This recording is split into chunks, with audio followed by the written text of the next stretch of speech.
The chroniclers note that the last great era of humanity before the cataclysm began with the collapse of the fossil fuel industry. At this time, the human race was facing ecological disaster.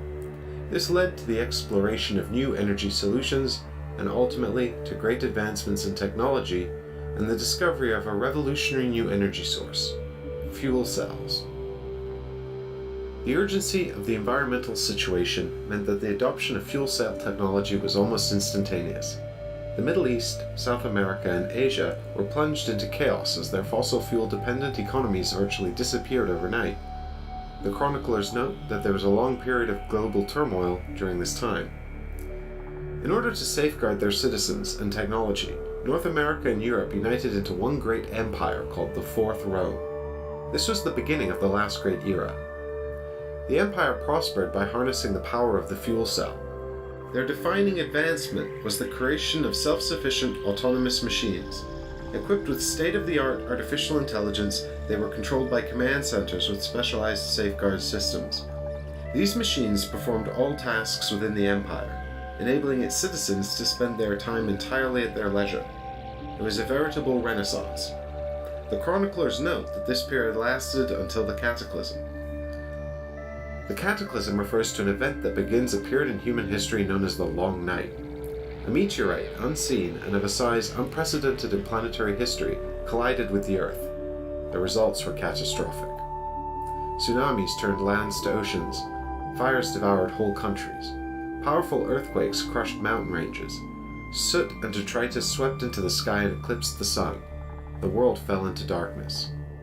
The global dimming that occurred as a result of this collision lasted for 3 years. Due to the lack of light, the planet cooled considerably. Almost all biological life was wiped out. However, thanks to their presence in shelters able to withstand the effects of the meteorite impact, some humans were able to survive the long night. The chroniclers refer to the modern era as the New Crusade. This period began with the dispersal of the detritus cloud. Slowly, sunlight returned to the surface of the Earth, and the temperature warmed again. The surviving humans were able to emerge from their shelters. What they found on the surface were the only other survivors of the Fourth Rome. The robotic servants that once kept the empire running, now freed of their elaborate control systems, had become feral. The artificial intelligence that once governed the machines no longer operated correctly. The machines would act erratically and in ways their designers did not intend. Often found inside abandoned buildings, ruined factories, and hidden craters, the machines fight amongst themselves and with anything they encounter. Increasing numbers of survivors have formed squads of bounty hunters that wander between human settlements. Their hope is to uncover valuable relics hoarded inside the shelters before the long night, and if they're strong enough, to hunt the machines. Not only do these robots represent a threat, but also great reward. The chance to replicate the technological wonders of the Fourth Rome, and a chance to return to the lost Golden Age.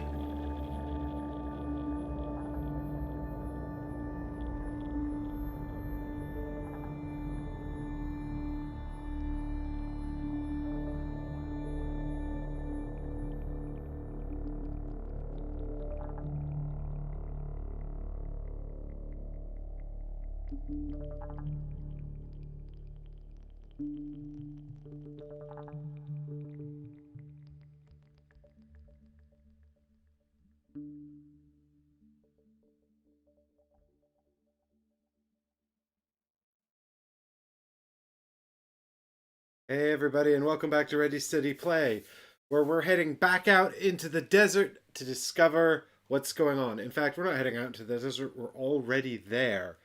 This is, of course, those are the wrong characters. Here we go. This is, of course, Huntress AD 2114, and we're resuming our story with the Huntress and the Sniper. We're currently here at the pump, and they need to get out into the world to do some more good. So, if you remember where we left off, we just managed to complete a mission. We're on full hit points. We're fully equipped, but what we lack is food. We've got a severe food problem. So therein is the problem we're going to be trying to solve today by doing some missions and things. Huzzah! And hello to Difter and Eddie and Heggers in chat. Thank you so much for joining me, guys.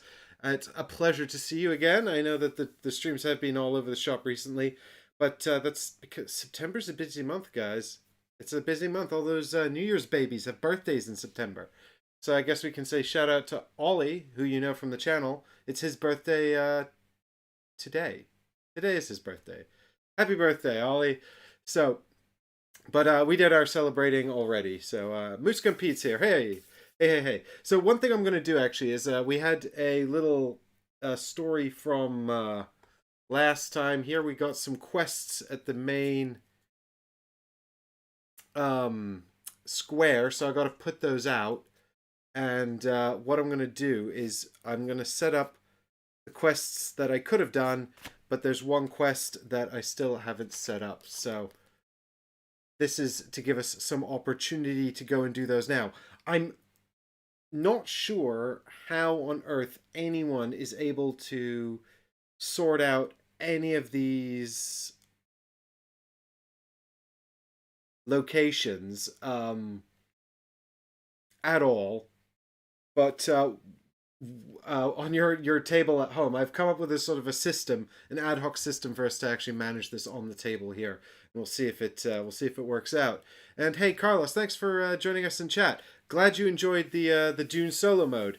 In case you didn't see the comments, there was one rule I was playing incorrectly, so I'll give that a quick call out now, which is the Maker's Spice. The Makers will put out Spice whether or not there's a Spice token there. And for those of you that didn't watch Dune Imperium, don't worry about that last bit. But basically, you can stack multiple Spice tokens in a single space on Arrakis, which I was not doing. I was not putting out Spice if there was already a token there. So maybe I'll have to have a third go, although I don't think it will improve my odds of doing any good at Dune.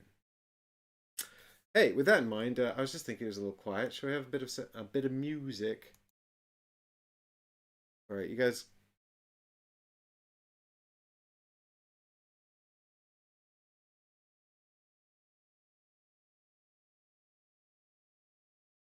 Here we go. Just gonna turn on some audio here. There we go.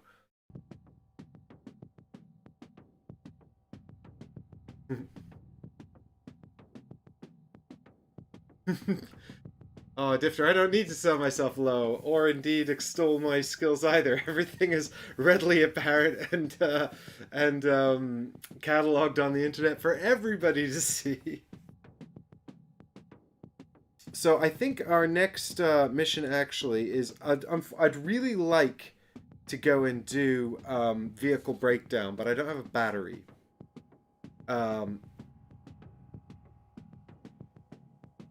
So the problem is I'm kind of in a bit of trouble here, really, because all of these missions here don't. The ones that offer food as a reward. This is the one I need to do, but I need a battery in order to do it. So, oh, come on, camera, I believe in you. There, hey, look at that. It caught up, kind of caught up eventually. So, they want me to go fix a car, but I need a battery to do that. But the reward is 3 food, 2 junk, and any stimulant, all of which are things I want. So I think, like, option 1 is head back to New Jensen to try and get that. The problem is every time I move between these locations, because I don't have any food, I'm going to be starving. And that's bad because I'm going to lose hit points. And I kind of got away with losing all of my hit points last time. I don't think I'm going to be able to pull it off again. Clearing the rubble is another mission we can do to get food. But the issue with clearing the rubble is that it will probably take 2 days. So we'll need a day to travel there. 2 more days to do it without food means each character is going to lose 3 hit points, which is real bad. But I don't know what other options I have, because now what was C? We've got up here on the base, we've got a couple of missions that are going to be coming out in a timed manner. I can't remember what exactly those missions involved. I also don't know what C refers to here. So A, the token... Oh, C is the token in El Fierno, isn't it? Yeah. You guys might have noticed that... you probably haven't noticed this because it's quite hard to see from up there. But I've moved Shiptown down here into Zone 1. It was supposed to be in Zone 1. The misprint was in the rulebook, not on the card. So that's in the correct spot now. So we have got the 2 expansion towns out here and here, which we could always go visit. Also, I've checked the rules for hybrids. It says you can do the cards over here from hybrids in any of the games. So we've got all of those set up over there. But I don't know, like that one hybrids card I found seemed a little peculiar because it referred to stuff I didn't know about. But it's fine. Let's not worry about it. We'll see what comes up next. Oh, I really wish I had a battery. I wish there was some way to get a battery that didn't involve... I mean, I don't have any money. So even if I went back to New Jensen and bought a battery, I couldn't do it.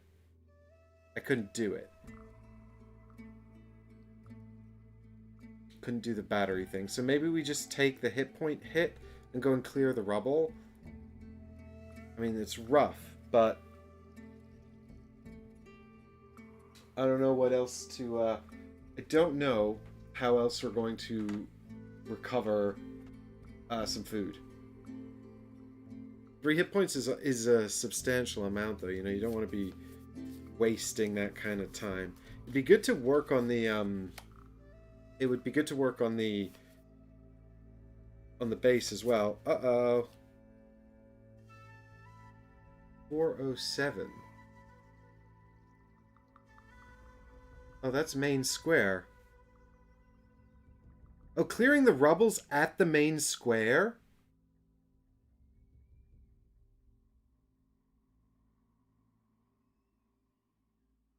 Oh, that's interesting. That's interesting. I mean, it doesn't really help us. But, see, and this is why I should have put the story cards out earlier, because location 407 is, in fact, actually the main square. Can we see it over here? Sort of.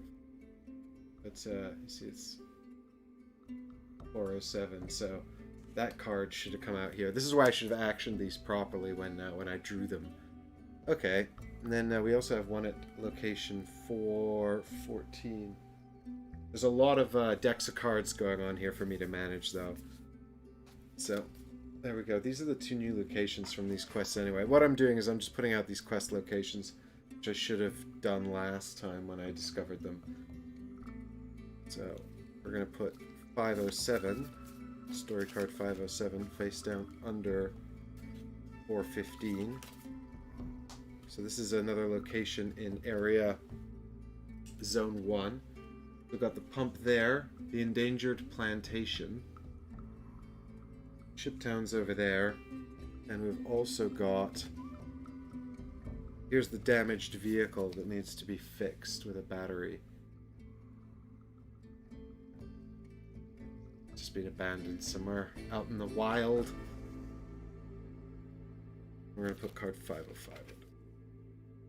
Yeah, so there was a comment on the last video as well talking about how difficult the game seemed, and it is hard, but I also think part of it is me sort of not really knowing the game, like how to do well at it. So we'll see. I mean, you know, it's sort of like we'll see how this first playthrough goes. Obviously, there is sort of 1 campaign, or 2 if you've got the Hybrids expansion. And once you've done with the campaign, that story, that sort of main narrative is going to be the same every time you play. And all that's going to change are the sort of the side missions and extra stuff, like how you get to the end. And so if the main narrative, I suppose, was too easy, then that would be a bit of a bummer too. On the other hand, if it's like mind-blowingly difficult, it's like, how many times are you going to try it? I don't know how long 56 days is going to take, though, because we played for about 3 hours, and a lot of that was me sort of figuring the game out, and we still did 4 days. So, you know, I mean, I can see how time could just evaporate in this game. Anyway, what I'm going to do is I'm going to leave these cards over here for now, just so that I can check them again, in case I need to remember where I'm going or what I'm doing. But Seeing as how this clearing the rubble thing is in the main area of New Jensen, I think we should just head back to New Jensen anyway. And so, because we've changed locations there, what's going to happen is we're going to tick on the timer 1 day. And now we can go ahead and remove the token C from inside El Fierno there. So this mission card here is now available to us. When we go into El Fierno, we'll have to look at that and resolve it.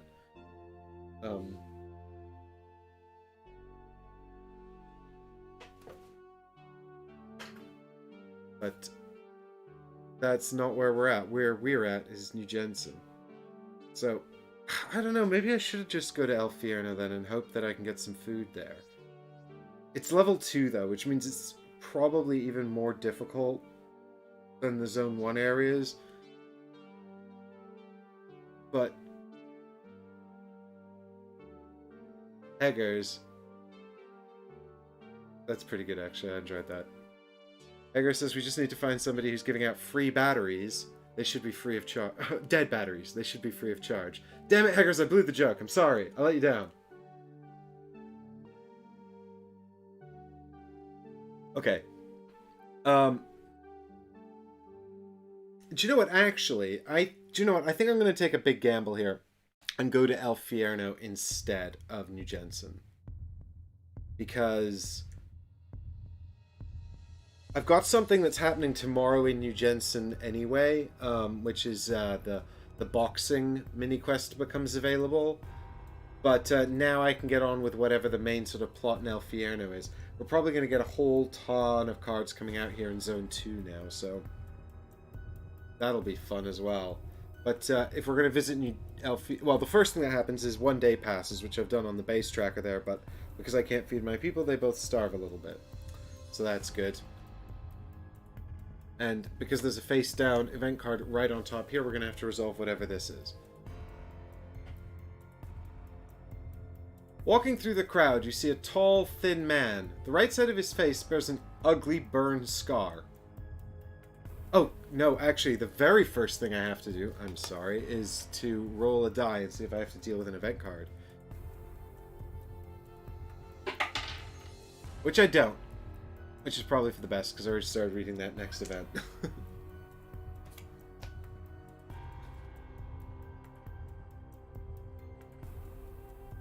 Walking through the crowd, you see a tall, thin man. The right side of his face bears an ugly burn scar. The stranger keeps looking intensely at passers-by. At some point, he notices you. His eyes light up, and he approaches your group. After being seemingly satisfied with what he sees... Hey you! He comes even closer. You must be new in this town, right? I'd know you otherwise. Maybe you're looking for work, huh? You want to make a quick buck? Real nice and easy, no risk at all. A broad smile splits his face. Oh yeah, sounds good. Keep talking. Thanks for the offer, we already worked for the prefect. You passed the man without a single word of reply.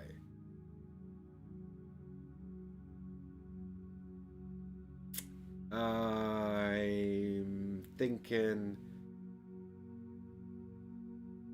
Keep talking. I'm not like a massive fan of the prefect, and I could hear his offer out. Sure.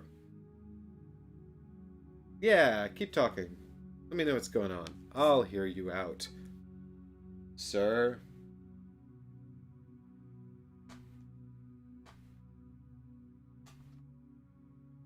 So option A on card 523.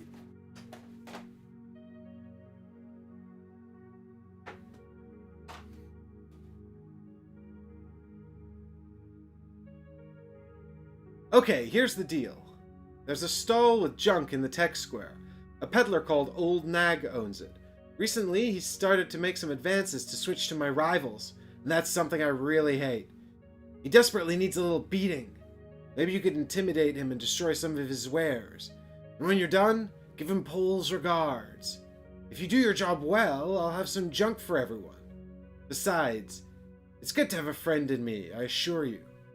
I can help you a lot in this town. And others. Once you get it done, ask for me in Blood and Dust Pub. I don't know if I like that. That sounds mean. So we're going to set out some more locations here. So we've got El Fierno with a couple of face-down cards underneath, which I believe I can elect to look at. Oh yeah, that's going to be our cards that just triggered, actually. Bunch of face-up cards in the tech square, so that's going to be a bunch of more missions there as well. So we've got the armory as well, or we can buy a bunch of stuff, including armor, which could be really useful. And the doctor sells first aid kits, which is also really useful. What I should do really is buy the blueprints for the first aid kits so I can make my own. Oh yeah, you can go there and just heal 3 wounds, but everything costs fuel cells and I don't have any.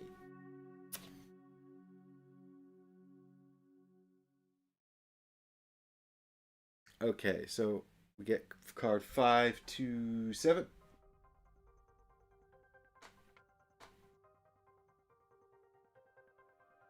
Face down under the square.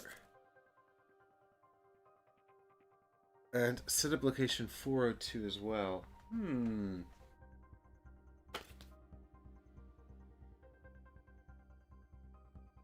Blood and Dust. The pub. Where they sell food for money if you have money. I don't have any money. I'm broke. And it's a problem.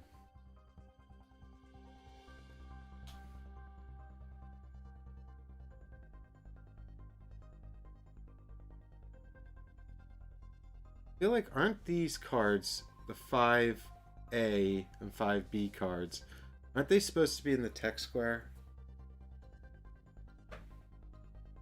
I'm trying to remember. But we've got a lot more stuff going on here in El Fierno as well that we've discovered. I think actually those came out at the end of our first mission in the mission book.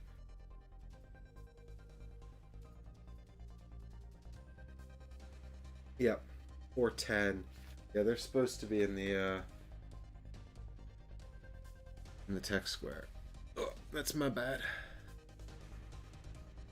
Okay, so everything's in the tech square, so I think we should just head along to the tech square and see what's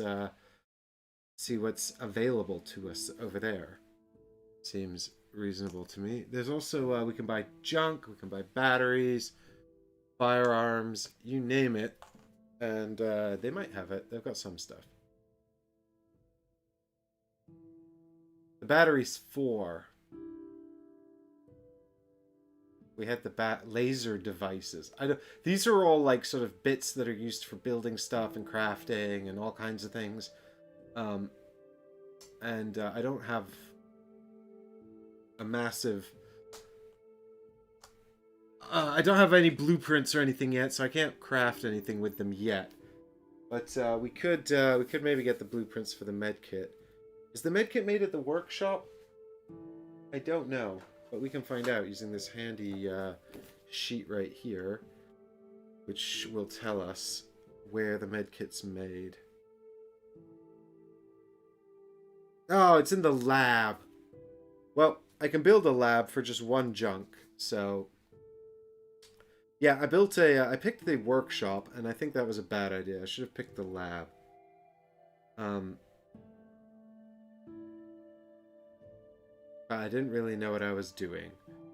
So I'll tell you what. I will make a better decision next time. Hey, Tyler, thanks for stopping by. Oh, Tyler says, I'd like to point out you made the game harder for yourself in part 1. Did I? What did I do? Was it the defense die thing? I think I've corrected that pretty quickly. I was subtracting 1 damage instead of rolling the defense die, which is a 50-50. So you might get... Yeah, exactly, Tyler. Yeah, I did catch that. And I think I did actually even correct the mistakes I'd made, and it didn't really help. Unfortunately, I'd love to claim that the disastrous first part of my adventure was due to that, but it wasn't.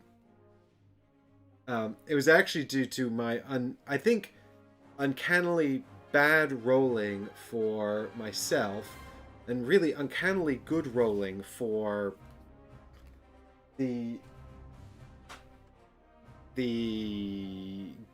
thugs with clubs. Like they were getting hits left, right, and center. They were amazing. And my sniper, who lined up some pretty good shots, did jack. It was terrible.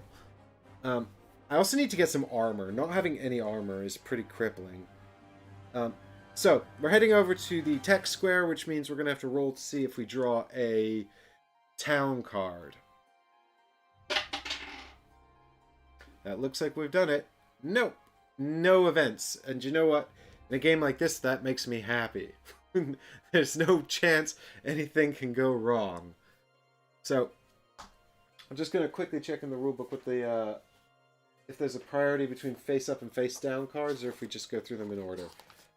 Bear with me 2 ticks, and the answer is...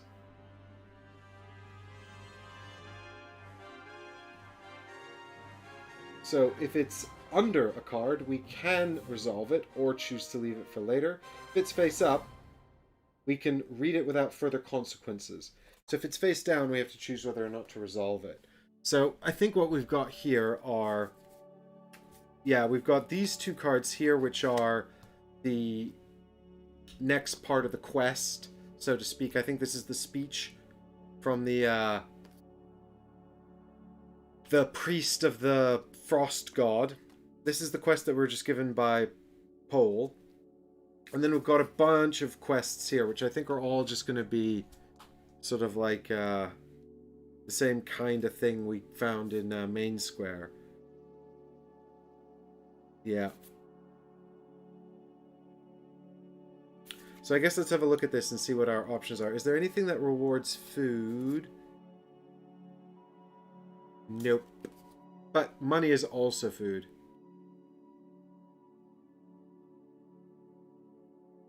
Tyler says, I played through the entire game, and this game has taken my top spot for narrative games. Absolutely smashed Tainted Grail out of that spot, but I've never played KDM. And Tyler also says, the road cards have some pretty cool positive ones, and then some bad ones. I'm not going to spoil anything, but my first run, I got given an SMG for helping someone, and then the next card I got attacked for helping. You just can't predict anything with these crazy wild travelers. So we've got here an option called Delivery. Now hiring guards for a supply transport to Churchtown. The drought in the area has destroyed all the crops, and the settlers have decided to ask our company for help. We provide a pack machine, supplies, and a driver. Any volunteers who come forward till Tuesday morning will provide protection for our vehicle. In return, you return using your own means. All transports. So we set up a location 417 with another card face down under it, and each character will gain 6 money. So that's pretty good, but it's also a level 2 quest, so it could be quite difficult. I don't know. I might not be up to it. I have so far proven to not be up to much. In fact, I couldn't even beat up a kid who tried to swindle me. So, how about that then?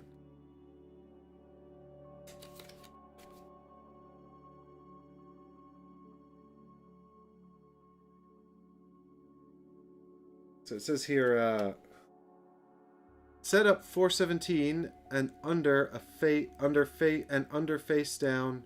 What?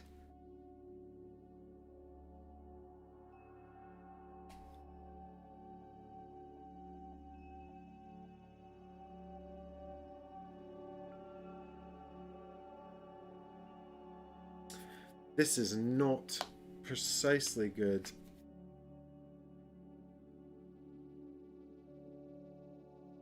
English. Set up 417 and under face down 510. I think it just means under a face down 511. Or sorry, I said 510, 511.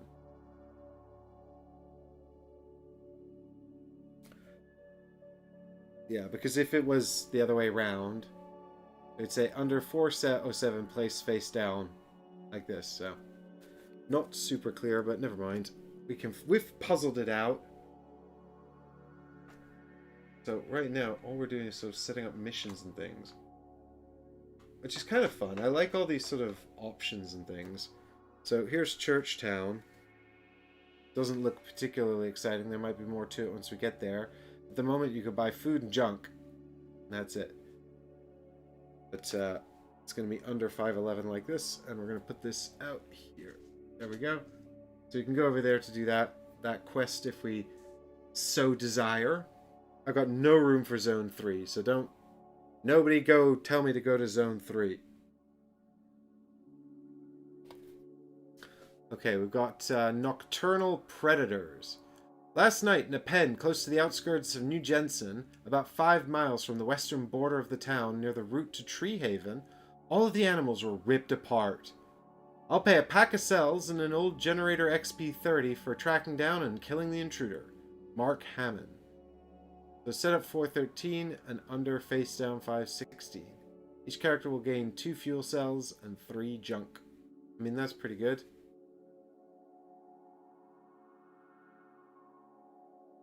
But hey, Tyler, thanks for hanging out. And thanks for checking in. And yeah, hope you can join us again. Right, 413 and 516. Don't worry, guys. Once we get all these little quests set up, I think we've mostly sort of visited the 2 starting towns. We should have a bit more action going on. Although I suspect that we won't be seeing a lot of these cards because we're going to run out of time for sure. So here we've got the Night Predators. So this is in... well, actually, Churchtown's in Zone 1. So I should move that card. This is in Zone 2, so I should put this out as well. I really like the art in this game. It's really very evocative and cool. Okay. So Churchtown, you should be down here with the other Zone 1 quests. This one should be up here. Okay. And next... Nocturnal Predators.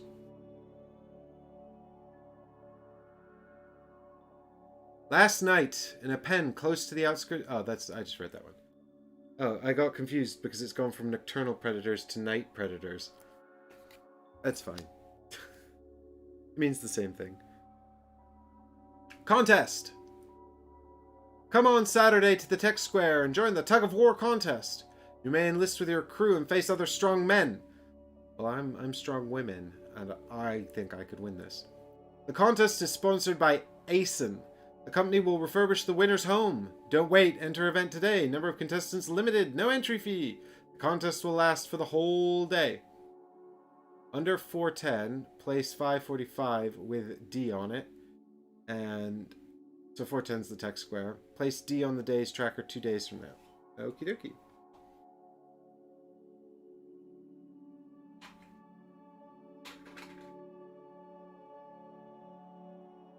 So currently it's day 5, so that'd be... wait, 4 days or 2 days? 2 days. So that'd be day 7. So put D there on day 7. And then we'll stick a D on card 545.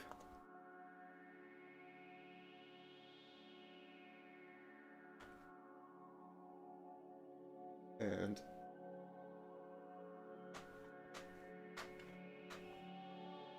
there we go. Face down, a D on top, in the Tech Square.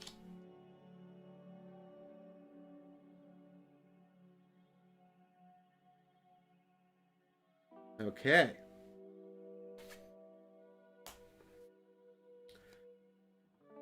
Irrigation. This reminds me of like just running around the quest town when you first arrive there, just talking to all the people with like the question marks and whatever. I will hire workers to capture irrigating machines which are scattered around the area after a malfunction of a private control center. All of them should be no further than an hour away from my farm. I'll pay a pack of cells for each captured and deactivated machine. Dumbledog. This is quite easy, apparently. Each character will gain 3 fuel cells for each machine. Decide how many days you're willing to spend on searching for the machines. The maximum search time is 3 days. Each character finds at least one machine, an additional machine, based on a d6. So if you spend 1 day, roll a d6 plus 1, yeah.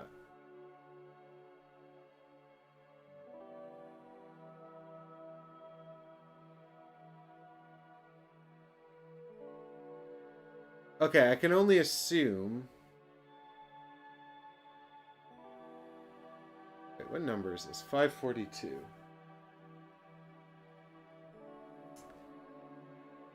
Plus 1 for each 6 rolled on a d6.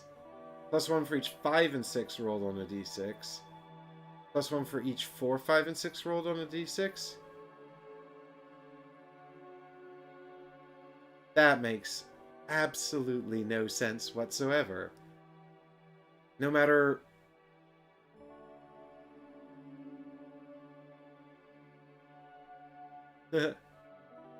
Hey, thanks for dropping by, Mark. I am so far enjoying this game. Although I think some of these things are a little unclear. The maximum search time is 3 days. Each character finds at least one machine and an additional machine. Okay, so each character rolls a d6. And if we spend 3 days, we get to roll... So we'll get to roll 2 d6. And there's a 50% chance if we spend 3 days, and only a 1 in 6 chance if we spend 1 day. Hey! AIM, thanks for dropping by. And joining the stream.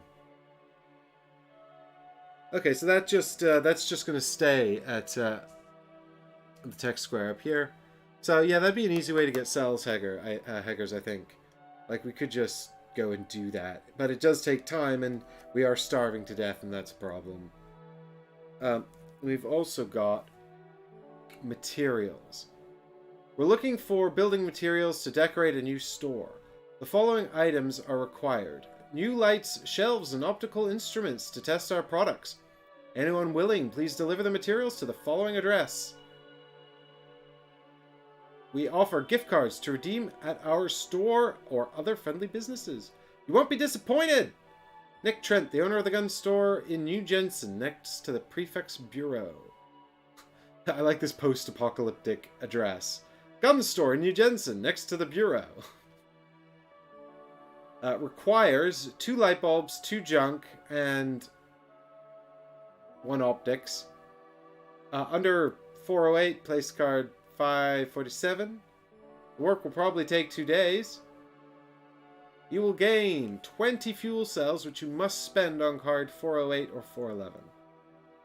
Okay, I mean, that's a lot of money, but it also takes a long time and requires a bunch of stuff that I don't have. So, we'll think about that. 408 as well. Where is that? Oh, that's at the gun store. Okay, so he wants you to go back to the gun store, so you'll be there, I guess, when you do the mission.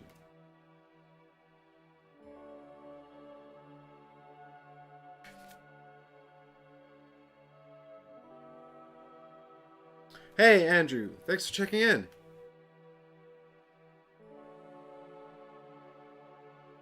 Ha! Pekka! It was Pekka all along. Welcome. Thanks for joining. So I think I might just go do this job for Pole. We've got up to day... So it's day 5 now.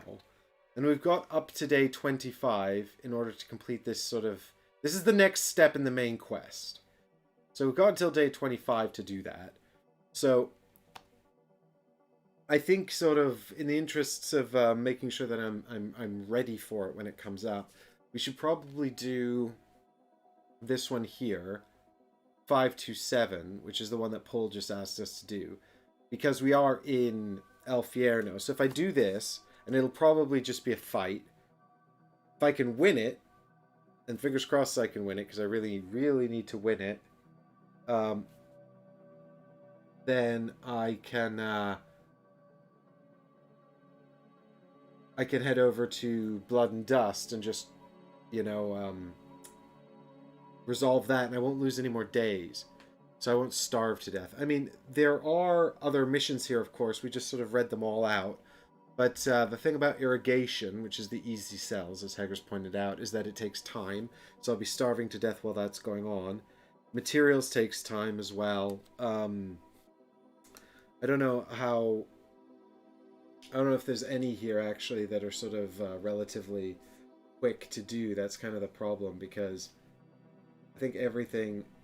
Well, that one contest isn't even available yet. That's going to take time before it's available. This one requires us to travel. This one requires travel as well.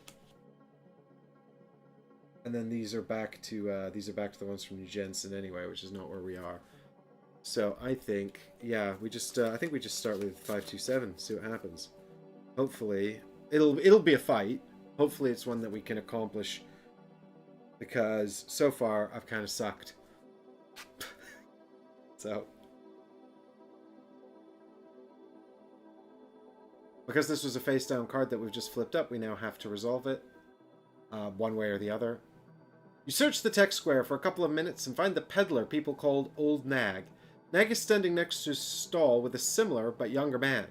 They look around nervous, paying little attention to their clients. So we've got two options here. You approach Nag and say, "You've crossed a man called Pole. He sent us here to give you a lesson. Head to story card 528. Or, no time for bullshit talks. Get to work."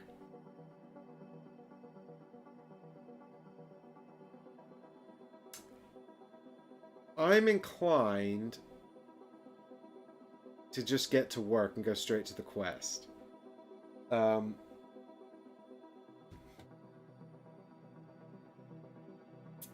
Because talking is more opportunity for me to get ambushed or in trouble. And I'm not in a good way currently. So yeah, let's just get straight to it. We've identified that person. Let's just get straight to it. So this is going to be quest 14. So we're going to go over here to the mission book and find mission 14. Please don't be like a night mission or something. Although I do have the night vision goggles. I just don't want to have to remember all the complicated rules for weather. They're not actually that complicated. Whoa, am I? Where's 14? Oh, it's 14 is very, very small. It's fine. Okay, so what we have to do here is pick 5 cards to start with before we sort of begin the quest. I'm just going to pop these ones back up here underneath El Fierno. So I've got my my snipers starting cards here. I like the ones that give me the shots because I also like this one actually that lets me re-roll. I didn't use this at all last time, but I think this could be really good because it lets me re-roll 1 die when I'm making a ranged attack. So, I mean, the top one's useless to me because I don't do melee. My sniper can't do melee.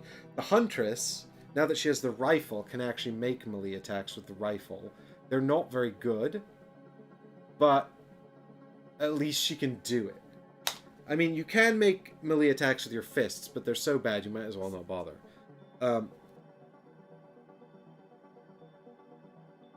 So there was... I think it's this one. I think these are the cards I start with normally. Because of the Nerves of Steel reaction capability. But I want to be careful because I don't know if I'm going first or second. Usually heroes go first, but every mission I've played so far has said that I go second. So I want to make sure that I go and have sort of a range of options. So these are both good as well, the weak spot cards.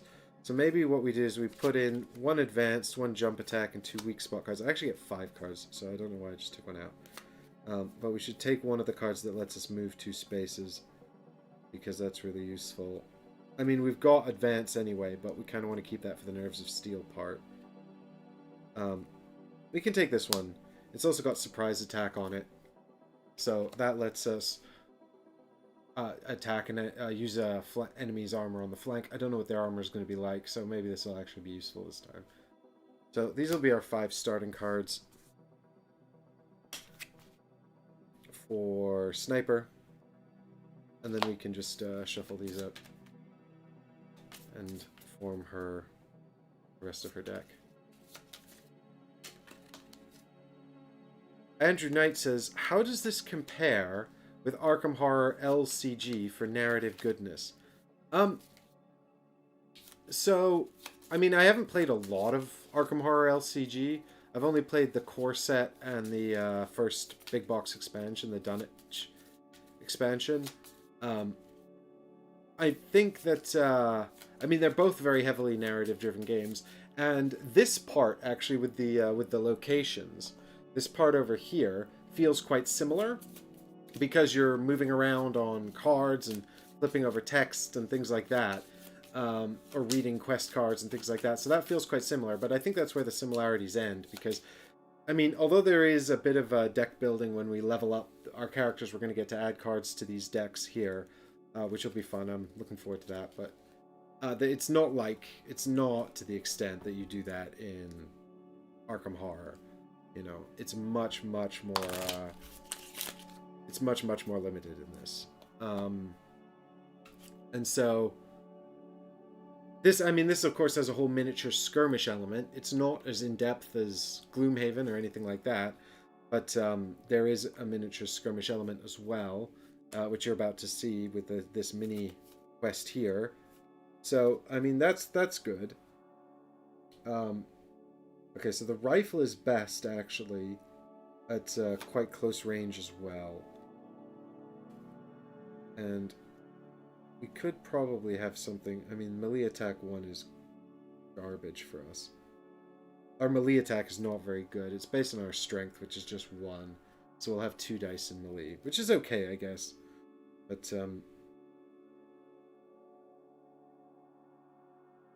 it's not great. And it's actually -1 to hit with this thing, so... I mean, with this, for example, because this is melee attack 1, normally we'd have to roll 1s to hit, but -1 still means 1s, because 1 is always a success. But it just means melee attack 2 doesn't do anything for us. It's just as bad as melee attack 1. So, let's have a look here. We've got ranged attack 2 here.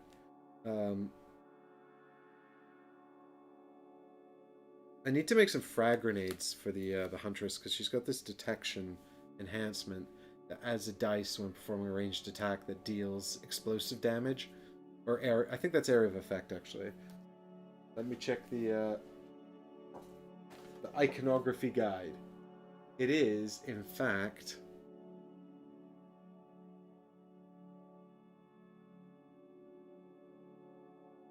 somewhere here. Please be here.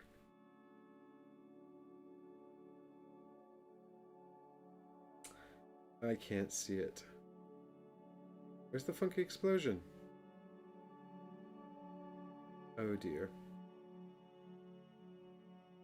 It's not here, guys. Never mind. Oh, there it is. Area attack. Right, I missed it because it was inside a circle. Area attack. It is AoE. Yeah, AoE damage. She gets a bonus on AoE damage. I need to get her stuff that deals AoE damage. I can hide. I don't know if that would be useful. I keep thinking like it might be useful to sort of hide, like get the sniper to hide somewhere. But the thing is, I always deploy in the same spot anyway. Pekka, this is a Kickstarter game. This is actually the 2nd edition, so there have been 2 Kickstarters for this. And, yeah, I hadn't heard of it either, actually. It was quite a small Kickstarter. And it's published by Mateusz Albright, who's Polish, and I think he has a company called Officina Monstrorum. But that's just the publisher listed on the box, and they don't have. I mean, their website, as far as I can tell, is just the app for this game. So it's very, very indie in that sense, which is kind of amazing, really, because the artwork's awesome. Like, it does look like a much higher quality published game, even though it seems to me like you know, it's there's not a big company behind this or anything like that. So I mean, that's kind of interesting. I like weak spot. That's a good ranged attack. Take 2 of those. Let's see if we can find some reaction cards that might help. Actually, I had this reaction card last time. I didn't take this last time and I regretted it. An enemy moves 1 less space. That could be really good. That could prevent us from getting hit twice.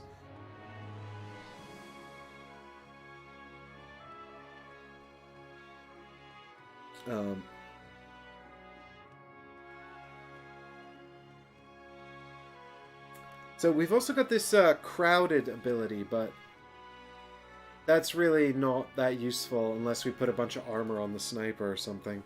But we've got Lurk, which says ranged attacks target you with -1, so that could be really useful. So if I take that, what have I got here? Alright, so we've got 2 good ranged attacks. This one, which is, I don't know why I'm taking shot, really, just to have another ranged attack.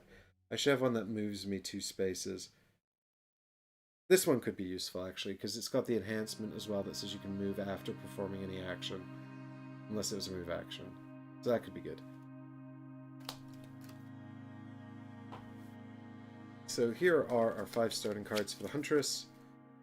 What I should probably do, actually, is just keep these out, because I don't know if I'm going to be inclined to change them very often yet. I mean, there's only so much you can do. I mean, I might be more inclined to change them if I had a bit more information about the missions, but at the moment, all of my missions are just like fight humans, or have been fight humans. You know, so I don't really have a whole lot of sort of strategy around picking these cards, other than sort of ones that I think will generally be quite good. But in the future, like, I might have a set of cards I want to pick for, say, fighting robots or something like that. So I'm going to pull this camera back here. I'm going to slide this board up here from the side of my table. And now we can set up our mission on top of this board. And we don't have to worry about those locations. This is the best I've got. Sorry, guys. I know it's not ideal, but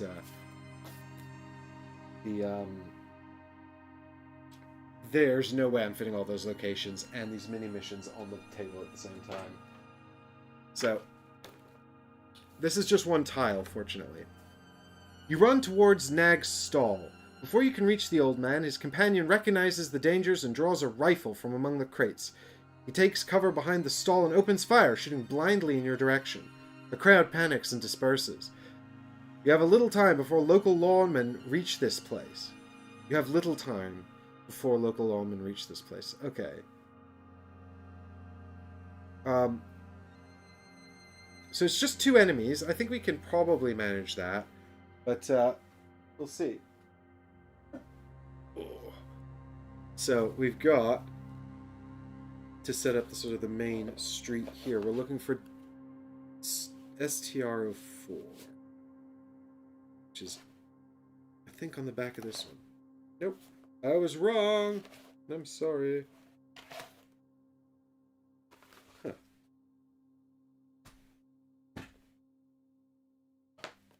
I mean, I don't know how I can miss this tile. It's got a giant hotel sign on it. Here it is.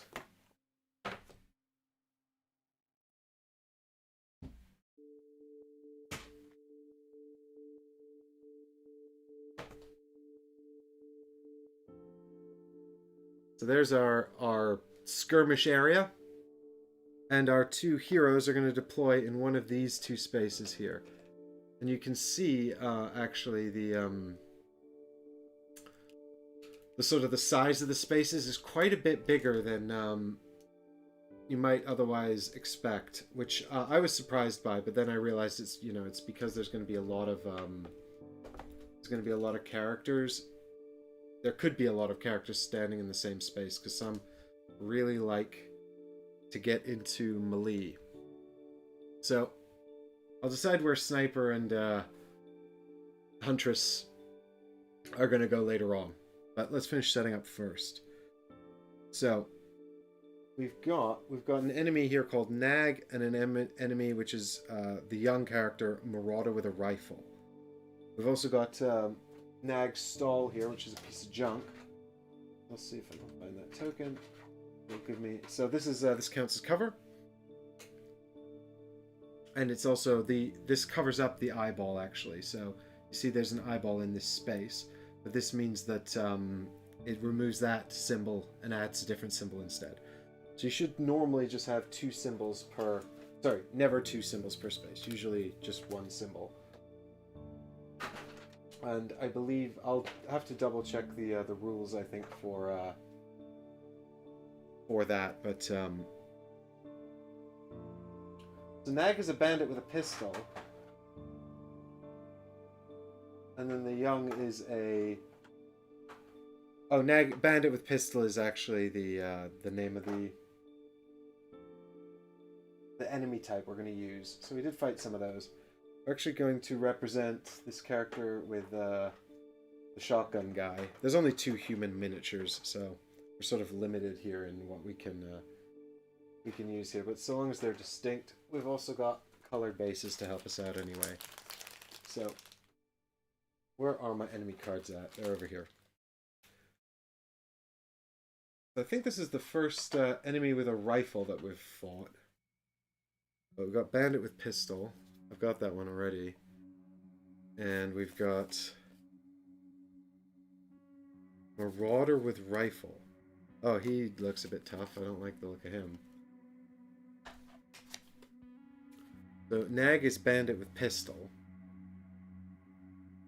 who we've fought before. Not a lot of health. In fact, it also says here, in a 2-player game, Nag starts with 2 damage tokens. So that's...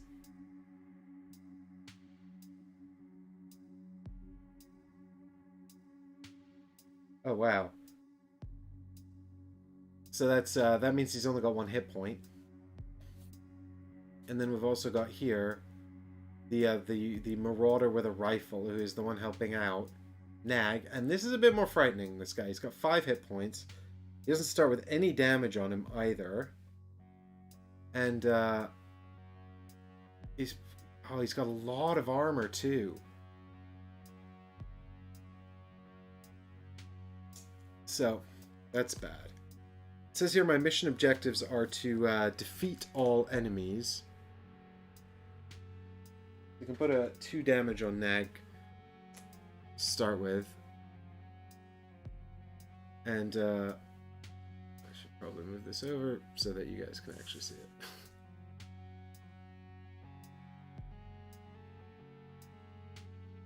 Yeah, so we've got to defeat all enemies and destroy the stall as well. Grand. Not a problem. I'm known for being very successful in this game, so this should be just fine. I can't see this going wrong in any way at all.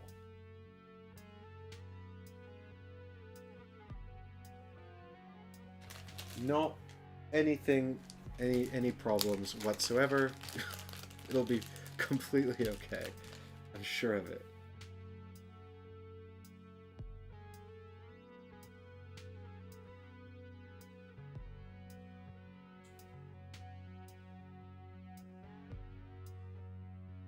He starts up there, the Marauder with the rifle, which is open space.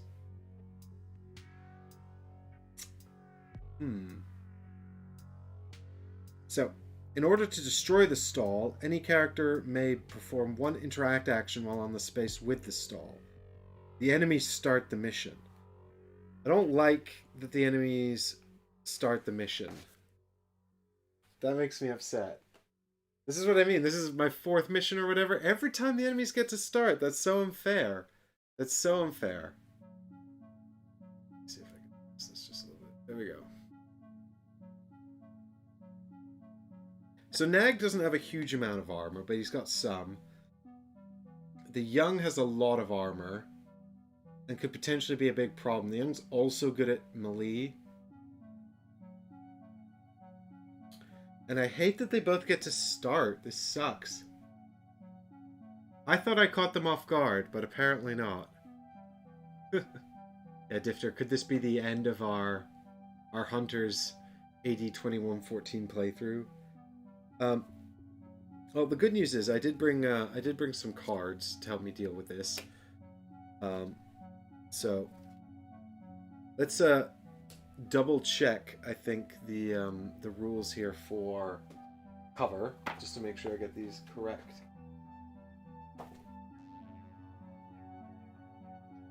It's probably going to be something like cancel a hit, which I don't like, but you don't have much of a choice, really. Okay, so here we go. What we've got going on here is, so this is a cover space. Those two spaces over there are also cover spaces. And it says, ranged attacks performed against a miniature in this space suffer a -1 to hit modifier per icon. I didn't know you could have more than one icon. It says to cover those icons up, so I don't know how that could happen, but maybe some creatures provide their own cover. Some of the robots might be tough or something, I don't know. We've got open space here, which just means that you can't hide in it, and if you enter that space, you become unhidden. And then we've got down here a vantage point as well. And a vantage point is essentially harder to move into, but then you get a bonus to shooting when you're up there. So it says characters and enemies occupying a vantage point increase the range of their ranged area attacks by 1, and so you can, yeah, you get additional range on them. The number of attack dice and hit value remain the same as for the maximum weapon range of the weapon, so that's fine. When entering a space with a vantage point, your movement's lowered by 1, so to move from here to here, we'd need movement 2 instead of just movement 1. So for the, I mean, interestingly, actually, for the sniper to go from there to here, it's 2 movement as well, because you can move diagonally, and so long as only one of the corners you're moving through is obstructed, you can still move diagonally. So what I'm saying is if there was a blockade here or a blockade here, I'd be in trouble. But because, or a blockade, yeah, here or here, I also would have a hard time moving through there, I think. But because this stops there, I can actually do this. So there you go. That's an obstacle, by the way, and you just can't move through it. So it's saying is you can't move from here to here, or vice versa. And that's it. That covers our sort of terrain for this mission. So now I got to decide where I'm going to start. So let's have a quick strategy session here. What have I got here? So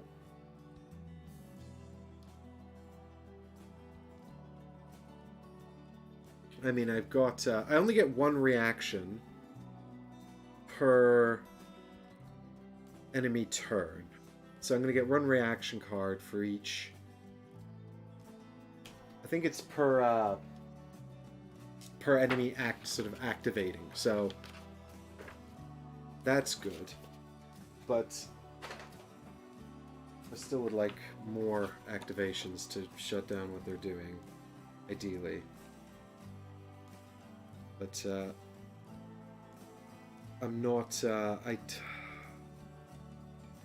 already don't think it's particularly helpful either spot, because the bandits card down here, the Marauder, the young, this is the guy I'm scared of. That guy there, he's a little scary, but this guy's a lot more scary because he's got, well, he's only got range 3 actually, but he can still hit me no matter which space I deploy in. And so his starting behavior is going to be do a ranged attack. So he's just actually going to stand up there and shoot me no matter where I start. So I think it's actually better for both characters to start where the Huntress is, because then he's shooting me with less dice and less chance to hit. Ugh. Jade is here! Run away! Yep, no, I might have to.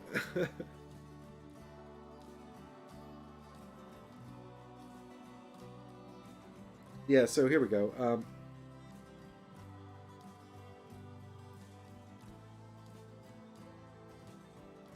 Yeah, I only get 1 reaction per turn. which means that I can only, for the whole enemy turn, I get one reaction card. So, I mean, basically, I'm going to go in here. And then the Marauder with a rifle is going to fire twice. And the Marauder with a pistol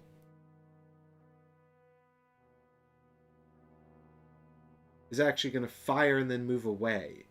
Which could be useful because it will get him out of... Oh no, he won't. He's just going to fire. No, he is. He's going to fire and move away because he's at range 1. And his behavior is... His behavior is fire with -1 and then move 1 away. So he's going to do that. And then he's going to be more than 1 away, so he's just going to fire again. So what you'll do is you'll start by trying to trigger this. If you can't trigger that, you'll move to this. And if you can't trigger this, you'll move to this. So this is his first behavior. He's just going to do that. And then his second behavior, he'll do this. So both of them are just going to fire twice. But the pistol at range 1 is going to suck. So what we can do, fortunately, is reduce his accuracy significantly.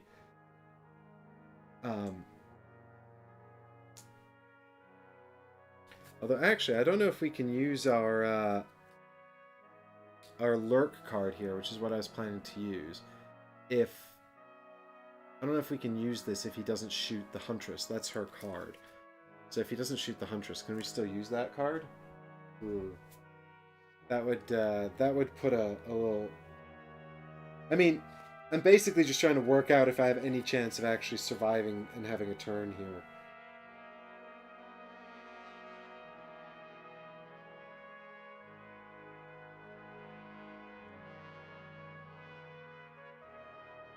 I think actually it doesn't say here that... It says here reactions are played in response to enemy actions. So I don't think it's associated with the character he's attacking, which does make sense to me. But in any case, it's going to be the Marauder with a rifle going first. Hey, Jade's here. Jade, this is good actually because Jade knows the rules as well. But the Marauder with a rifle is just going to start, and the Marauder is going to target either character because both of them have no armor. So we're just going to randomize it. I think I was doing the shield for the Huntress last time, so we'll just roll again to see who he attacks, and then we'll figure out a plan from there. Now, what I could do, actually, is I could use the sniper here. I could play this card to try and shoot at him, but I'm kind of inclined to use this in response to... I mean, we can actually choose... No, we can't choose who goes first. The Marauder with the rifle goes first. But I'm kind of inclined to save this for the Bandit with a pistol's second action. So we might even be able to kill the Bandit with a pistol. Because he's going to, like I said, he's going to shoot and then retreat away from the closest character. And when he retreats, he actually could go into any one of these 3 spaces. Because they're all 2 away from the closest character. So I'm inclined to retreat him up to here. Or here. And then shoot him with the sniper. Before he attempts to make his second shot. And... because he's only got 1 health. It'll be front, though, so he'll have 2 defense dice. So the odds of me actually killing him are not great. I don't think. I'm struggling to work out probability in this game, but they're not bad. I mean, I think that's my best play, rather than trying to put some damage. Because then I'm thinking what we'll do next turn is we'll just advance into here, and then we can take cover and shoot at the Marauder with a rifle. And we'll be in the space with the stall, so we can destroy that too. So here we go. This is, who's he going to attack? D is the Huntress. Okay, so he's shooting at the Huntress. And it's range 1, 2, range 2. Which means that he's going to have 3 dice. And they're hitting on 3s or less. Which is pretty bad. Honestly, I hate that. So... I've only got 2 reactions here, and I can only play 1 of them.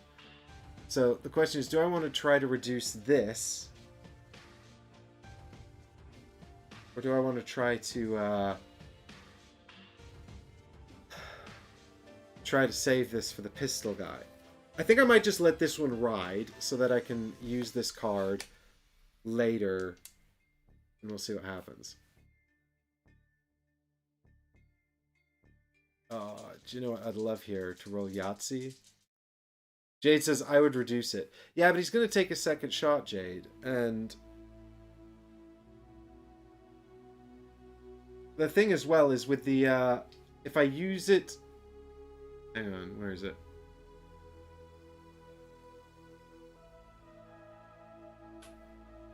If I use it against the bandit with a pistol... I mean, the fact is, it's going to be Sod's Law, Jade. No matter when I use it, it's going to be irrelevant. But if I use it against the bandit with a pistol, because he's going to be attacking at range 1 as well, but he's going to be -1 to hit.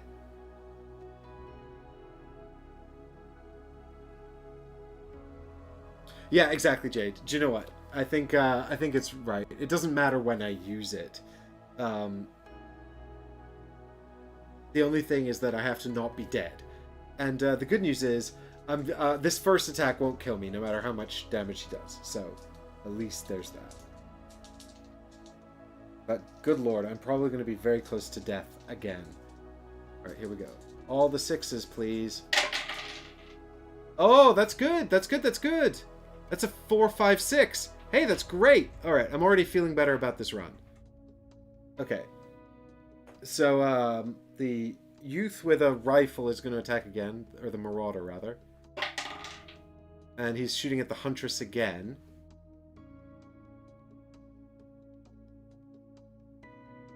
So, here we go. If he could just roll another 4, 5, 6, that'd be great.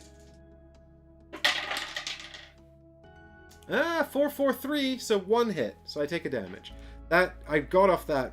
He's rolling like me when I was trying to shoot with the sniper in the last game. It's about time some good luck came my way. Let's not speak too soon. Okay. So now it's Bandit with a pistol to go. The first thing he's going to do is he's going to make a ranged attack at -1. And this is where I'm going to use... Oh, damn it. Dodge does say ranged attack you are targeted with. So if he targets the sniper, I can't actually use this. That's fine. There'll be time to use it, I'm sure. So this is to see who he's attacking. Yeah, of course he's shooting the sniper. God damn it. Read the cards properly. Should have used it, Jade. You were right. I was wrong. I'm so sorry. Alright, well we got 1 hit. He got 1 hit on the sniper. Things could be worse. Okay. And then he's going to move 1 space away from the closest character, so I'm just going to put him back... I'm going to put him back here, actually, because I can. But he could move, actually, here, or here, or here, or here, because they're all equally distant. Actually, he could move here, even. Really, any of those spaces are all fine. Putting him there because, I don't know, it feels thematic and cool to me. Although I don't know why he's abandoned his stall and his stuff. And now he's going to attempt to do another ranged attack, and I'm going to interrupt his go to do a ranged attack 2 with the sniper against him. So she will discard this card, and I'm going to take... so he's at range 2, which means I get 3 dice with no attack modifier, so I need 1s and 2s. 3 dice, 1s and 2s to hit him. I'm shooting him at the front as well, so he will have 2 defense. And that's a bummer, but what can you do? What can you do? I don't think we have much choice here. I'll go over here.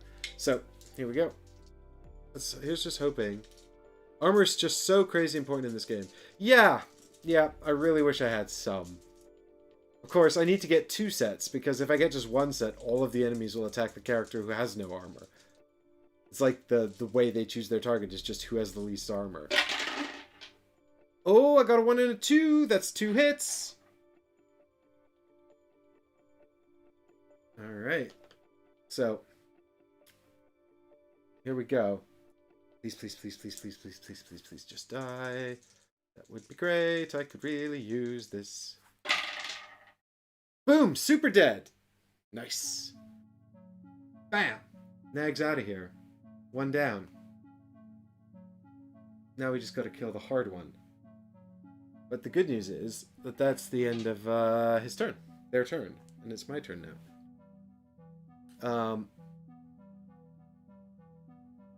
And now I gotta figure out what I'm gonna do. I'm gonna stop here to enjoy putting a damage out here. So, I mean, yeah, the obvious thing is to move into the space of the stall and take cover behind it, and then just shoot at the Marauder with a rifle.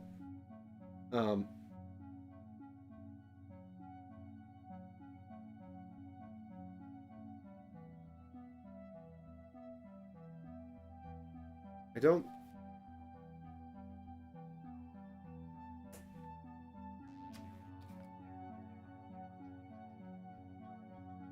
really see much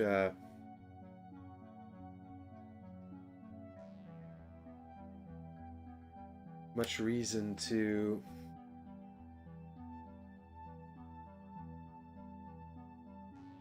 So I think what I'm going to do is I'm going to move first with the Huntress, actually, because she can move in to the cover space and then maybe do some damage. I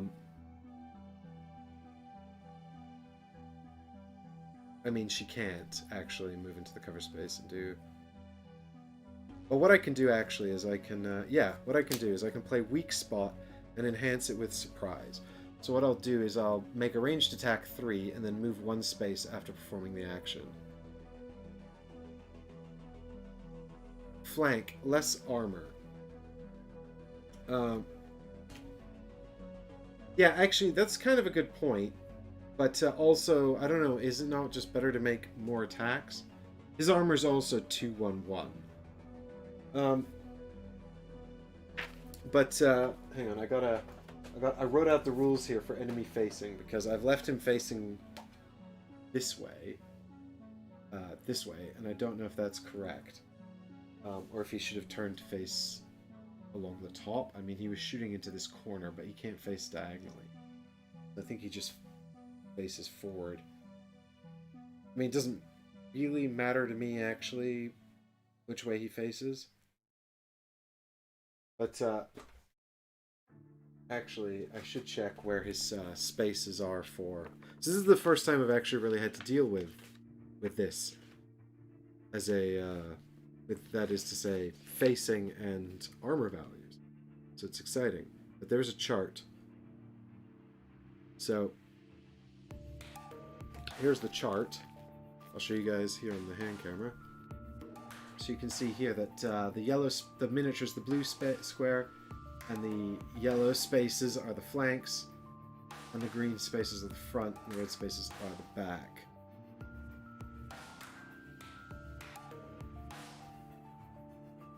So currently, am I in his front? I believe I am. Yes, I'm currently in his front. If he was facing this way, I would also be in his front, so that facing doesn't really matter too much. Unless I was planning to, say, get to the vantage point here. But I don't think that... when it comes to his facing...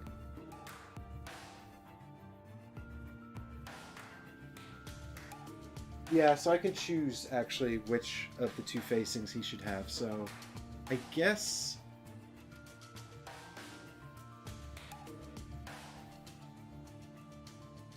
I'll leave him like that, because I didn't move him before, and I don't have any intention of using the vantage point. Although, that might be something to think about that's important in the future, because he was shooting along the diagonal. So...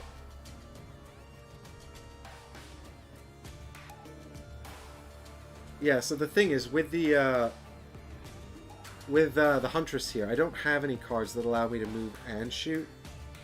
But, so the question is, do I think... Well, let's see how this first ranged attack goes, Jade, because what I've got is I've got the 1 point of movement, and I can either move here into... That's the sniper? I can either move here into the cover, or I can move here, and either way I'll shoot again. But if I'm here, I flank. But if I'm in the cover, I'm in cover, which is good. So It depends. Let's see how this first shot goes, and whether I think I have a chance of killing this guy this round. So, we're shooting with the rifle, and at range 2, we get 3 dice, and they're modified by nothing. So we're hitting on 3s here.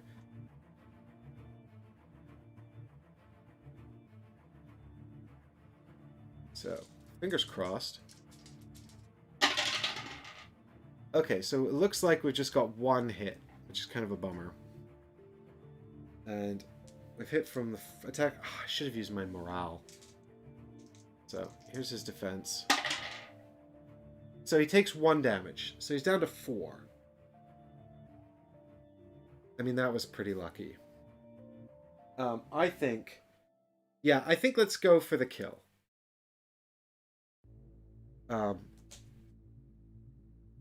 So let's... what we'll do is we'll move 1 space up to here. And then what we'll do is, to make our sacrifice worth it, we'll spend a morale token to improve our...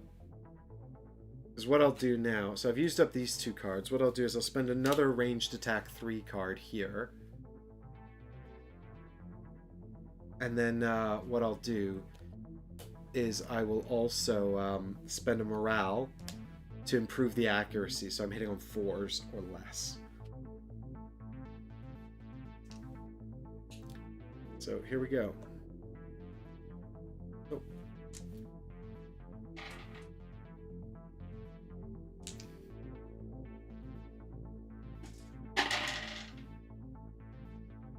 Alright, so 2.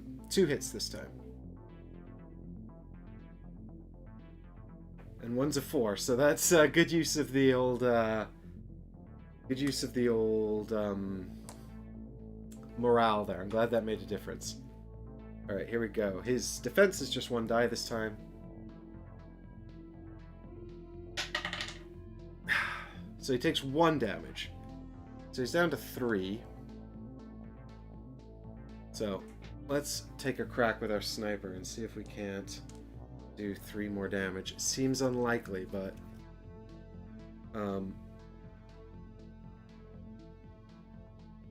Alright, and also what we have to do here is to advance the Huntress onto space number 1. She has finished her first turn. We've lost this morale token, so that goes back in the box. And these 3 cards are also spent, so they're discarded. And what I've got here, actually, is... So let's start with... So we're going to do Weak Spot, which is ranged attack 3. And then we're going to enhance it with Surprise Attack, so we can treat the enemy's armor as though they're being flanked. Which I think is pretty good. I also don't have any need to move 2 this round, so... Let's start with that. See what happens.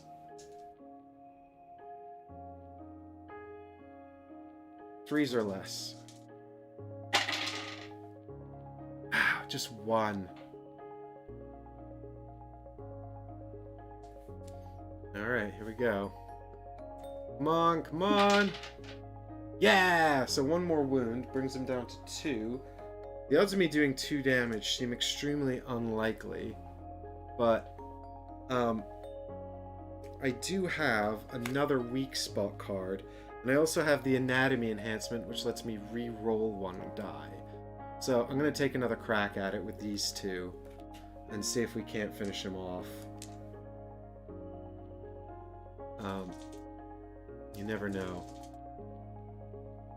I'm an optimist. That's why I'm so bad at dice games. Just let me... I should just be playing Euros. Okay, so we've got 1 hit. Oh, come on. Damn it! Damn it! I should really have wound up with 2 there. Oh, I've got to give him 3. Oh, come on! Okay, what a bummer. This is going to be bad. Now this is bad. Now I regret everything. So we're going to draw a bunch new cards. So I've still got, actually, 2 reaction cards here with the Huntress, which includes her dodge from the first round. So at least there's that. She's going to get 3 new cards.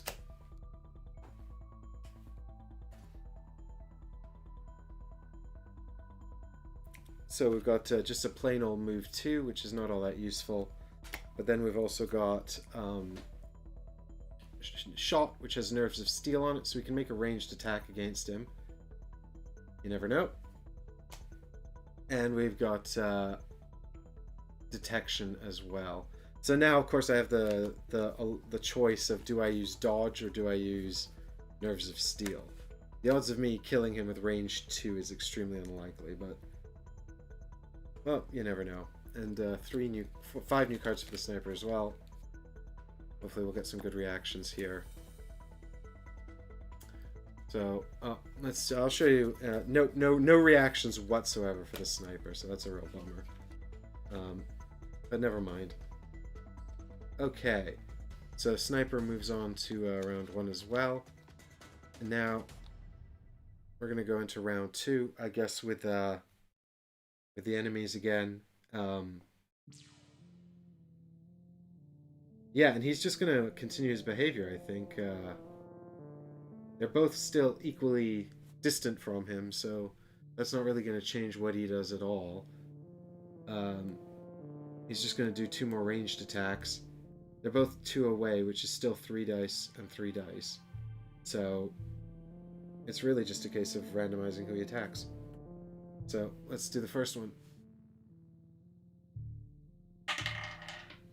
Sniper. Damn it, so there's nothing we can do about this. Let's hope it's okay. Let's hope he shoots like me. Come on, buddy. Show me big high numbers. Okay, 1 damage to the sniper. It's not good, but you know, it could have been worse. Alright, second attack on sniper again. Damn it. He's a smart cookie, this one. I don't like it. I'm gonna get myself some better dice. Thing is, I would use the ones they shipped with the Kickstarter, the plastic ones, but I don't think you guys could see them at all. Oh no, I think that's killed her. Yeah, she's died. Sniper's unconscious. It's so bad. Oh, it's such bad luck. Oh, that's dreadful. Okay.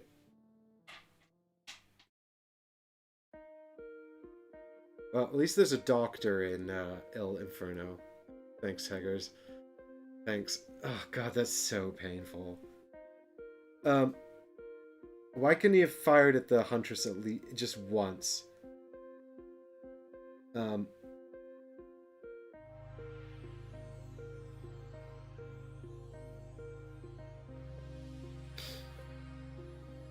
Okay, what distance am I from him? I'm 2 away.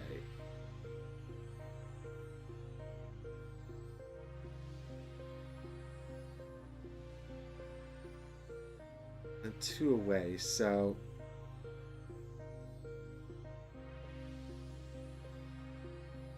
I think I just move 1 into the cover, because cover's good, and also I need that. I'm going to keep my dodge card, so I'm just going to do a basic move there, so I'm not going to play any of my cards. And then what I'll do, I think, is I'll just take... I'll just play attack, I think, which is... Oh no, that's melee attack. Damn it, I only have 1 ranged attack card, actually. Which is a real bummer, because it's the same one that lets me attack him. Do you know what? Actually, I'll play the move card to move into the movement space, just so I can get rid of it, because I don't think it's a particularly good card.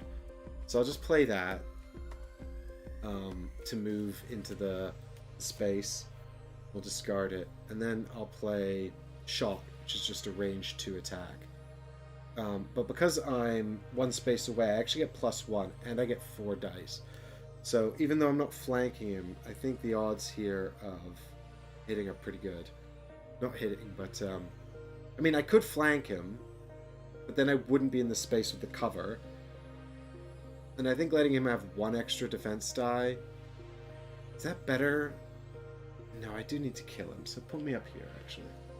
So I'll move 1 diagonally up to there, so I'm flanking him now. And then I'm going to do range 2 attack, and it's 4 dice hitting on 3s, so fingers crossed we can get the final 2 damage on him.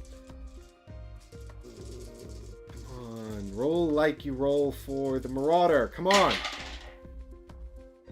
Alright, yeah, that's 2. So... Uh-oh. Everybody pray. I'm touching my wooden frame here. Everyone pray. 50-50. Fuck! Come on! Oh! It's so upsetting. It's so upsetting. Okay. Well, back to his turn then. I'll just I'll move on the old token here for her. This one I guess just hangs out for the time being. It'll move on. Sniper's not doing anything. Oh, that's so upsetting. Alright, 2 new cards. What have we got? We've got another shitty move card. And Lurk. Oh, so it's another one with dodge on it.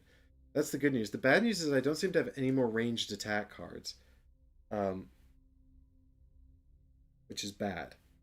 So I don't know if I'm just going to have to run into his space and beat him to death. Is there a basic ranged attack? I feel like there might be, but it'd be terrible. I don't think there is, actually. I think there's only basic melee attack, and it's terrible. Bear with me 2 seconds while we have a quick look. But I've got a plan. No, I can only play 1 card. Damn it. Yeah, so yeah, we can't actually shoot this next round either, which is really bad. Oh, this is going horribly. How did I know? Did I get 1 damage on him? No. Did he block them? No, I did. I got 1. I did get 1. I just forgot to mark it. The point was, though, he didn't die. And that's the problem. Okay. So. Yeah, unfortunately, I don't even have any of the ones that allow me to shoot him back. Damn it. Alright, so it's going to be him, and he's going to do his basic attack here. No, his behavior for being exactly 1 away, which is that he's going to do a ranged attack with -1 to hit. And at range 1, he gets 4 dice, and it hits on 4s, but it's going to be -1, so he's got 4 dice hitting on 3s. Oh my god, I'm going to get absolutely murdered. I'm going to get murdered again. And then I'm going to fail this. This is horrible. I've failed every single mission so far. This is really hard. This is so hard. Oh my god. I need you guys to tell me how to do better at this game.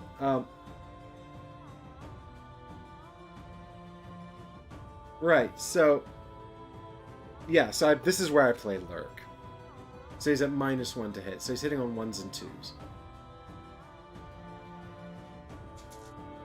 I mean, even if he moves 1 space away, it's actually still going to be 1 away from me.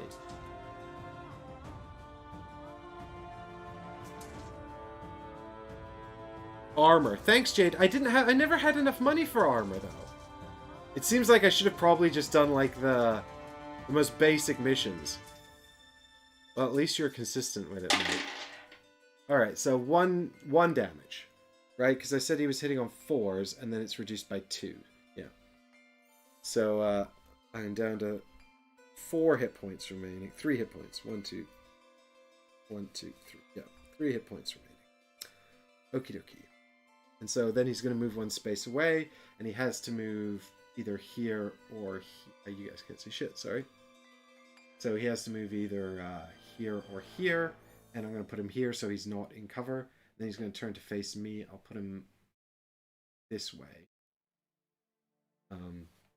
So that he's facing north, and then I can at least move into the cover to flank him.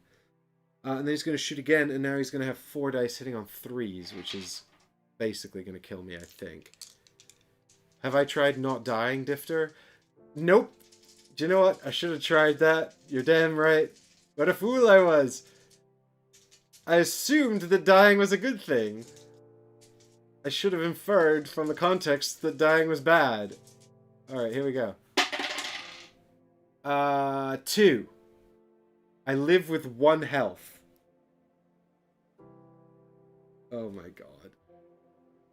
This could have gone so well. There was like 2 opportunities where they could have both died, or I could have like done so much better. And now it's just gone horribly. Oh god. I forgot to... No, I didn't forget to draw a card. Okay, so at least I get... No, I don't get to draw a card. Right, so yeah, so actually I just have to run in and beat him to death and hope that I can do that, because oh my god, it's gonna go so badly. The odds of me actually doing well with a melee attack are so bad. But I don't have a die to shoot. I don't have a card to shoot with. I mean, I quite like this system of you get to pick the first 5 cards and then it all kind of goes to shit. But also, oof.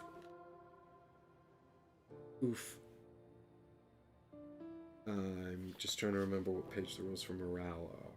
So I should probably spend my morale token here to try and not get abs to, if I can. Yeah, here they are. Increase your move by 1, increase the chance to hit, or increase the number of attack dice in a melee attack.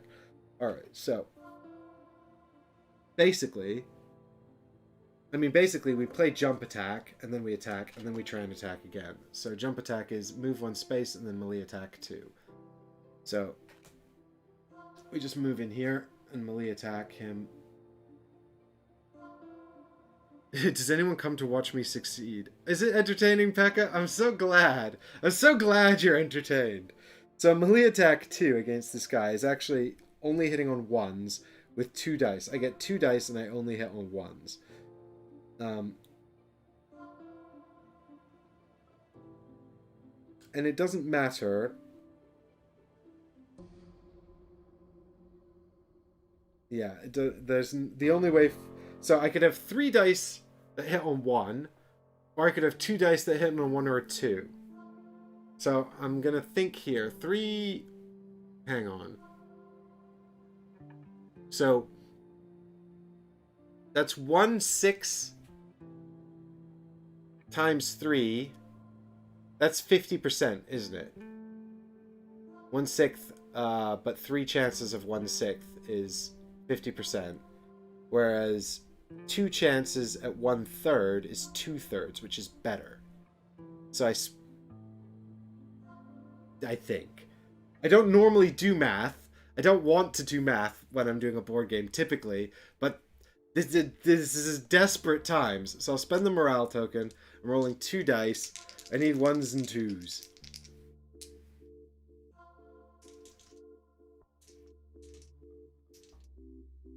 Come on. Nada. So that's it.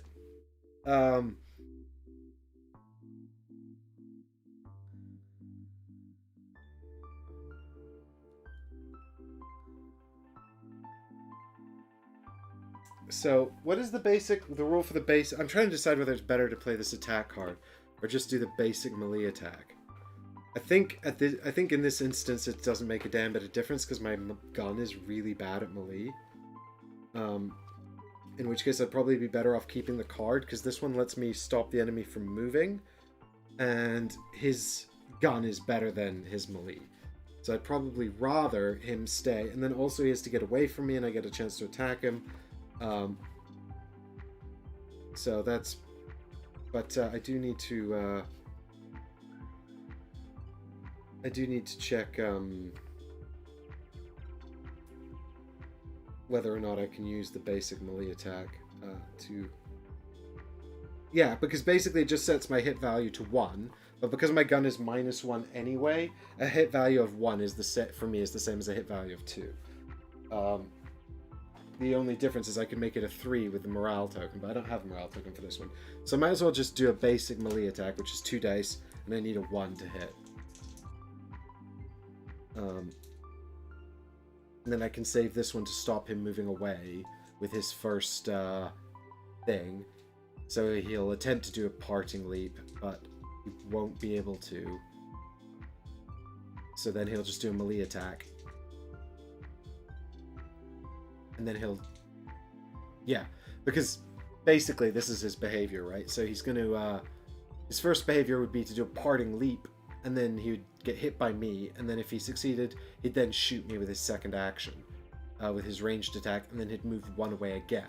But if I cancel his parting leap, he'll do a melee attack instead, and then his second action will be the parting leap, and then he'll get hit by me. So if I didn't cancel his movement, there would be a chance that I kill him on his first parting leap, and then he wouldn't actually get to shoot me at all. But the odds of me killing him there are so slim, I think it's better to suffer the melee attack for sure, because at least his melee attack is significantly worse than his shooting. Nada. This is horrible. I need to draw a... I mean, I suppose the advantage would have been that I could have got another card out, but... oh well. So... ranged attack. Okay, great. So we can hope... If we survive this, we might have a chance of killing him. But, yeah, we need to actually... I think we're going to fail anyway, because we're not going to have enough actions to destroy the stall.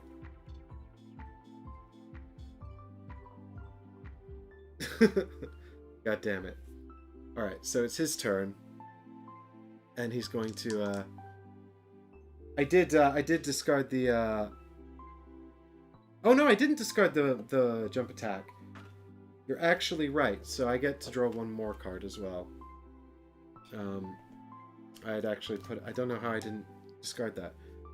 Something with... Oh, it's another shock card.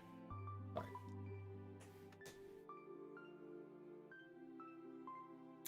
And I moved in from the top here, actually, so that means my facing can be anywhere along the diagonal, right? So I'm going to actually keep my facing this way, because then when he jumps away from me, at least he'll be shooting. Oh, I don't have armor. It doesn't matter which way I face. It's a good practice to get into, though. All right, here we go. So he's going to do a melee. So I'm going to play my unknown territory card against him, which means that he moves one less space. So he's going to do a melee attack against me. So let's see what he manages to pull off here. He's got 2 dice, hitting on 1s and 2s. And anything will kill me. Hey, a miss. Good. So then for his second action, he's going to attempt a parting leap back to here. And I get to roll 2 dice against him here. And this is a total Hail Mary. I really, really need this to kill him, or else I'm fucked. Oh, I've got 1! Oh my god. Okay. So, I need a double blank from him, please. Please. Please. I don't ask for much. Please. No! Damn it! Oh, come on, man. Oh, God. Alright. That's not... I don't know what I'm doing. Okay. Right.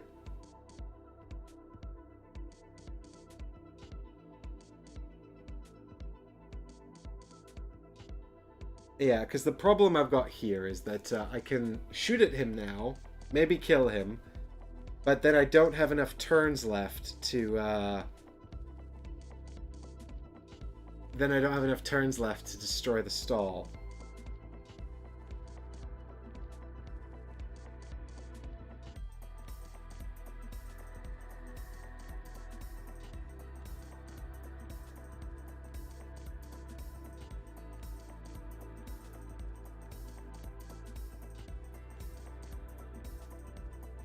God, this guy's really hard.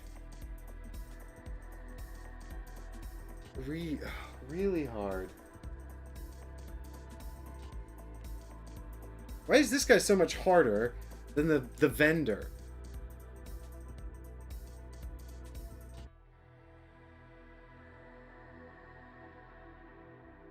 I'm just staring at my cards, hoping that a plan will reveal itself to me.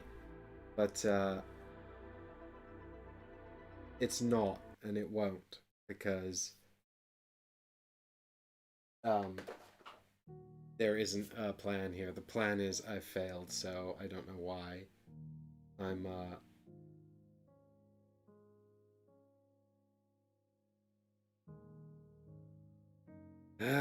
damn it.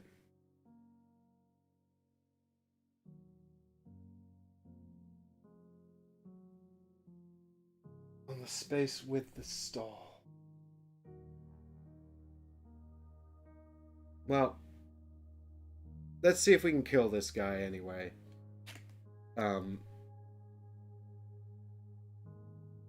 What I wouldn't give for that card with the thing on it.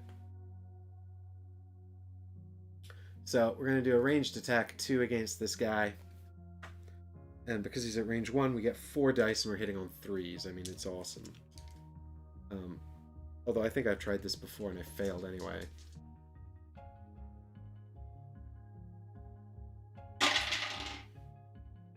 Two hits. He's dead. He's dead. We killed him. And now with 1 action left, we can move into the space with the stall and not destroy it. Oh, God. And then that's action number 4. Sniper's still bleeding out, so that is unfortunately the end of the mission. Ends in failure. I should not combine these 2 decks.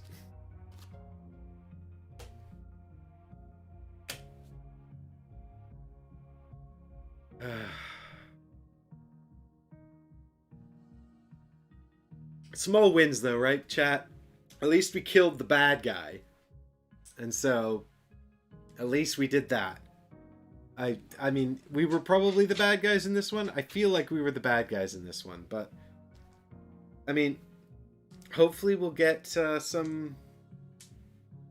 something out of this, because if we don't, once again, I'm completely out of hit points, and I'm feeling a bit like this game might have become unrecoverable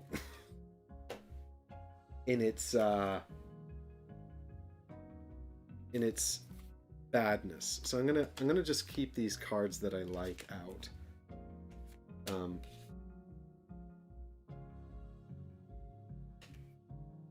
Because then I can find them relatively easily when we get into the next fight. And I can always change them if I want to, but... Wait a minute. How have I done this? What have I done? These are all okay. These are the sniper's cards. Right, that was her hand of terrible cards that she had when she died. I think these are her 5 cards that I like. You were fighting an uphill battle for sure. I think that, I'm not sure if that was totally an uphill battle, Jade. I think like that could have, gone in my favor, relatively easily. I think the shot, I mean, I think I actually took out... I think I got through the first round relatively well. The shot against Nat... Not using dodge was probably a stupid move. But I feel like that could have gone in my favor. The problem really came from... or the biggest problem came from when I... when the sniper one-shotted. The sniper got one-shotted. Maybe I overextended a bit in the early days of or in the second round of the fight. Maybe I should have just gone into the cover and sort of tried to do a little bit of damage rather than try to kill that guy in 1 round. That might have been a more prudent move. I'm not sure. But in any case, that's how it goes. So, yeah, let's read what happens if you're defeated. Each character gains 1 experience point, Place card 531 face down over 402. So the question is, do I then just go crawling back to this guy and I'm like, I tried, please give me something. I think I might have to because there's not really much else I can do. I'm super broke and I'm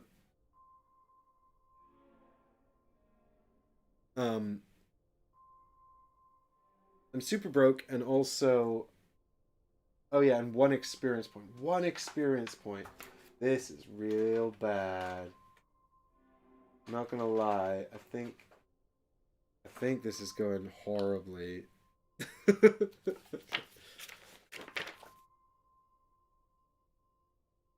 All right. Well, let's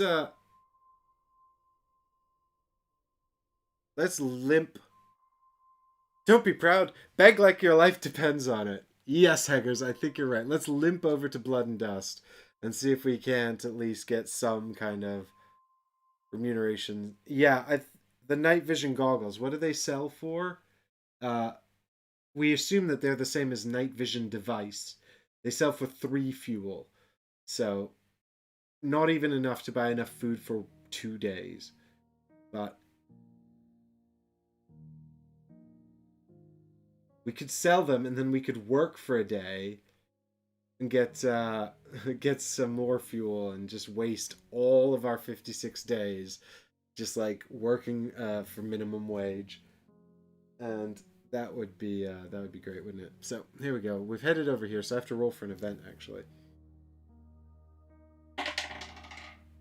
And nothing happens, although sometimes it can be good, so I don't know if what I should have been hoping for there, but here we go. We show up and we're like, yeah, you did say days go quick, and you were not wrong.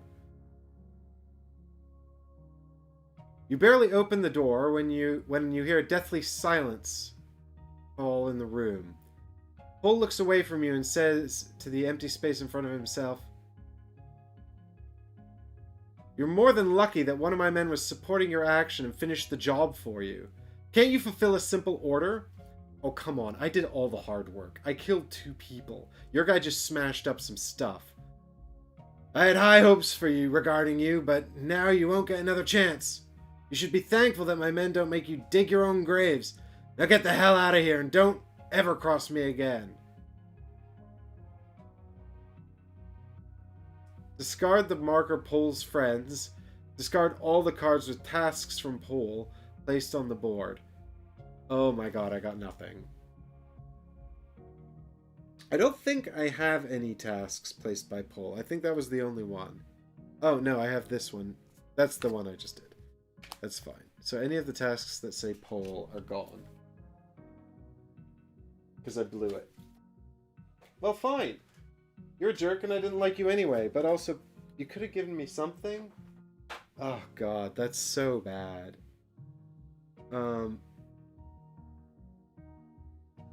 Okay, now I don't know what to do.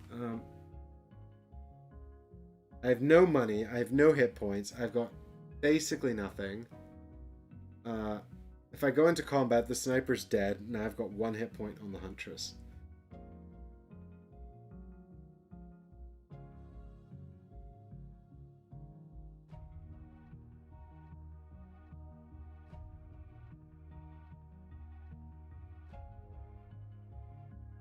Damn it, we had every opportunity to fix our problem here, and it didn't work out. So,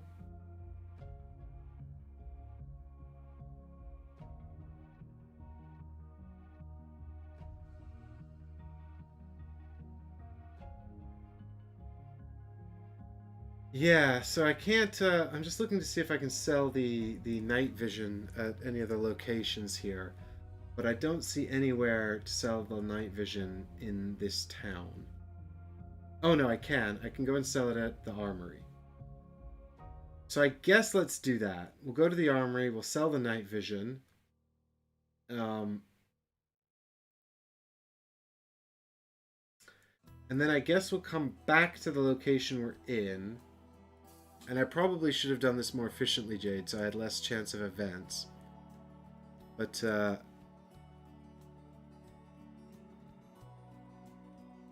yeah, we'll sell the night vision device. We'll get some money.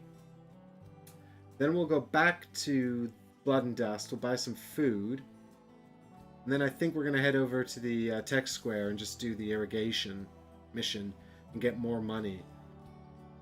And then maybe we can go to the doctor and buy food, and go to the Blood and Dust, buy more food, go to the doctor, get healed. I think that's it. That's what we got to do, because we're in a real bad way. We're not up to doing any fighting, and we don't have any food, and that's it. Basically, we're trying to reset to a situation that's essentially worse than our starting situation.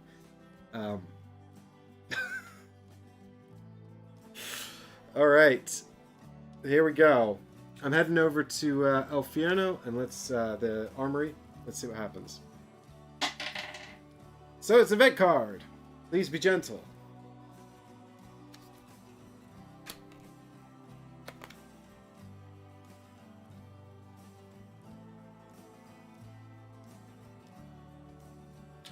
Food Stall Bandit. While making your way through a street market, you pass an odd group of what seems to be locals watching you from between the food stalls. You can see that they're eyeing you up and appear to be assessing your gear. Some of them look armed with makeshift clubs and some form of brass knuckles. You keep walking while keeping an eye on them. If each player has armor, A. If at least one of you does not have armor, option B. Right. Yeah, we have no armor whatsoever. A tall, lean bloke stands up from where he was in the center of the group. He grabs one of the clubs off a squirrely-looking grunt and saunters over with his gang in tow. "Hey, stop!" he yells, pointing at you. You turn around to address the man and see the group is now spreading out, attempting to box you in. "That's some mighty fine gear of mine you got there," he chuckles and motions to the crew, who move in with clubs at the ready. It doesn't look like you're getting out of here without a fight. Oh no. Q22B. Okay. Am I just gonna get beaten up by thugs and robbed? I might just call this the end of the game. It's like, hey Mike, how did your mission of Huntress AD 2114 go? Well, let's see. I got given a mission by the prefect, and I failed it. And then I got hustled by a child, so I tried to beat him up, and his thugs beat me up. And then I went and I did something else where I was also failed, but I got healed. Actually, no, I think I just went and fixed something. I fixed something, and in return I got stitched up. And then I went to another town where the local gangster hired me to do some dirty work for him, and I got the shit kicked out of me. And then while I was limping through town to try and get some food, some thugs beat me up and took all of my stuff, and then I died.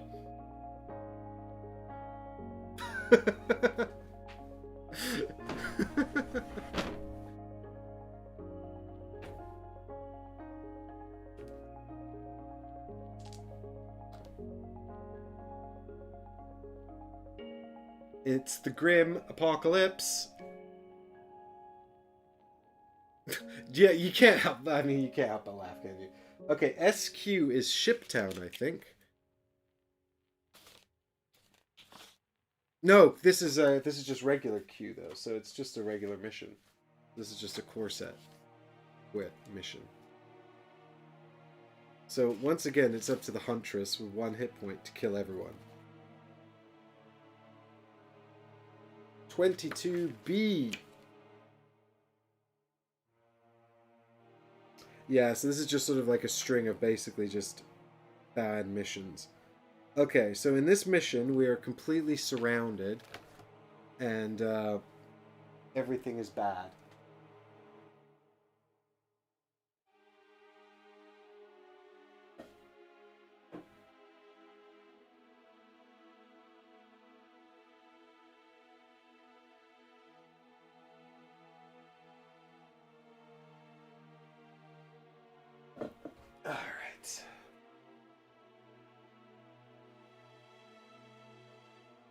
So, here's number 1.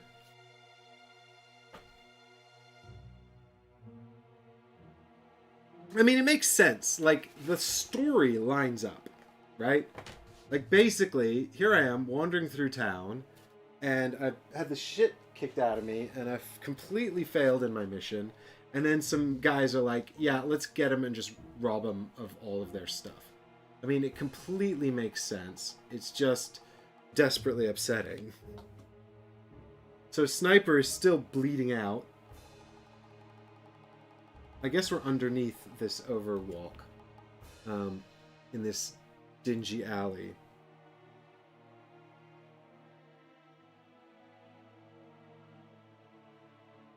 I mean, they don't have alternate setups here, actually. Oh, we do. We have setups for 2 and 3 characters. Here we go.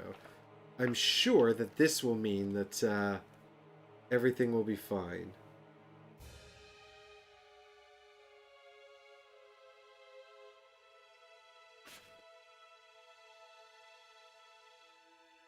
Oh, actually...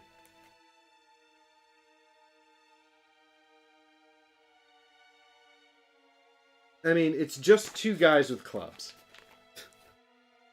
It's just 2 guys with clubs. But also, I've got 1 hit point. But I do get to start. What do you think of the odds of me doing, killing 2 guys? Straight off the bat. Slim. Yeah, I know. It's slim. I mean, they don't have a lot of armor. But they do have 4 hit points. We'll just use the same 2 guys. It's fine. Oh, Jade, no. I mean, you know, like, I'm not at all put off. I think, I already, you know, I learned a lot, and I already feel like I know how I could do better next time, you know? So I'm not at all put off. Actually, so we don't even really need this board near the top because this is the starting deployment here. I'm going to put Sniper in my space because, I don't know.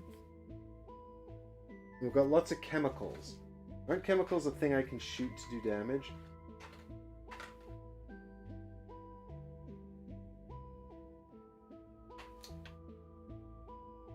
Alright, so what do we got here? We've got chemicals here and chemicals here. And that's it. So,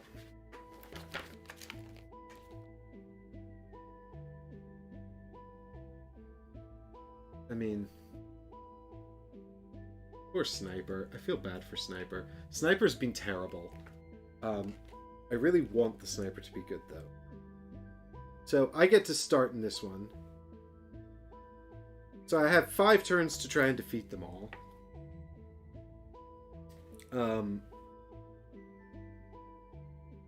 If I win, I'm going to get some XP and some food. So that would be great. But the chances of me winning are pretty slim. But I suppose I could try to revive Sniper and then maybe kill one. What are the odds of me actually getting to kill one? Bryce, I have not yet seen a robot. I mean, you know, it kind of makes sense, really, that all of the enemies so far have been humans, because also... But I do know that there are some, like, rats, mutant rats. That's about it. I think all of the enemies in this game are either robots, rats, or people. And that's partly because, you know, it's... everything else died in the cataclysm during the long night, so... the good news is the enemies have started at optimal range for me to just murder them. So, I think what I'm going to do is I'm going to start by shooting using a weak spot card, and I might even see if I can enhance it.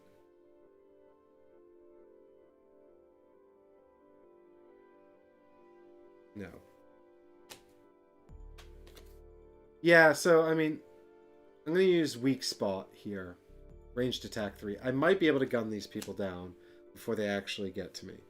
Because I got 4 dice, and I'm hitting on 4s. I need a killer roll here, basically.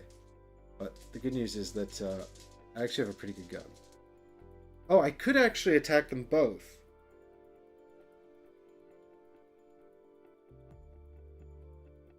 Using, because I have, the rifle actually has full auto, doesn't it? Or does that just mean it's... Yeah, that means it's full auto, right?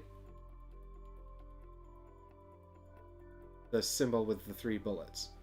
So I think I could probably actually shoot into the space and attack them both. Let's just quickly check what the symbols mean using the iconography pad. Yeah, full auto capacity. And if I remember full auto correctly, it just means do your attack against both guys, but with -1 to hit.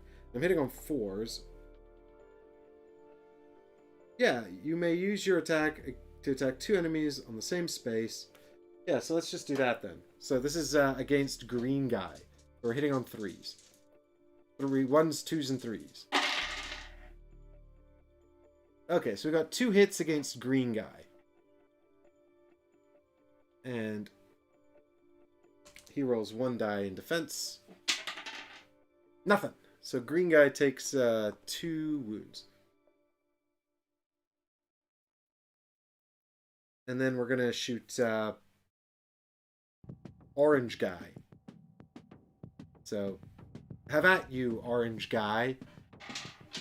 Same stats.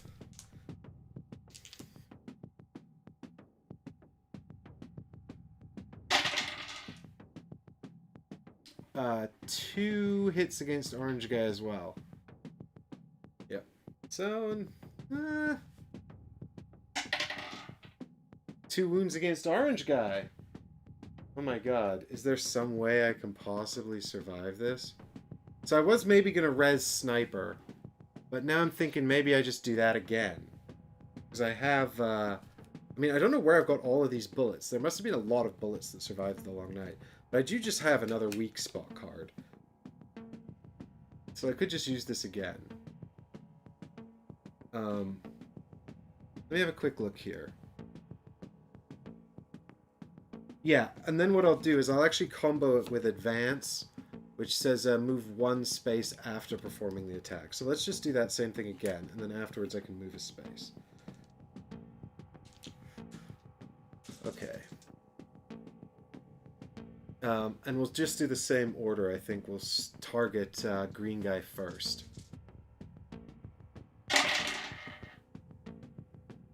Just 1. So he's survived. Yep. Damn it. Alright, and then orange guy.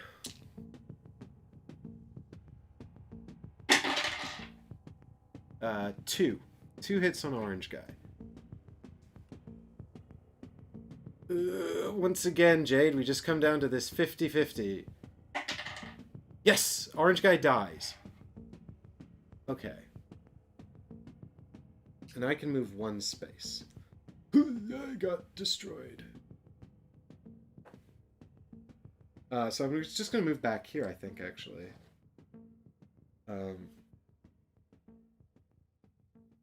And then it's the end of that. So we get rid of these 3 cards. Hey, David!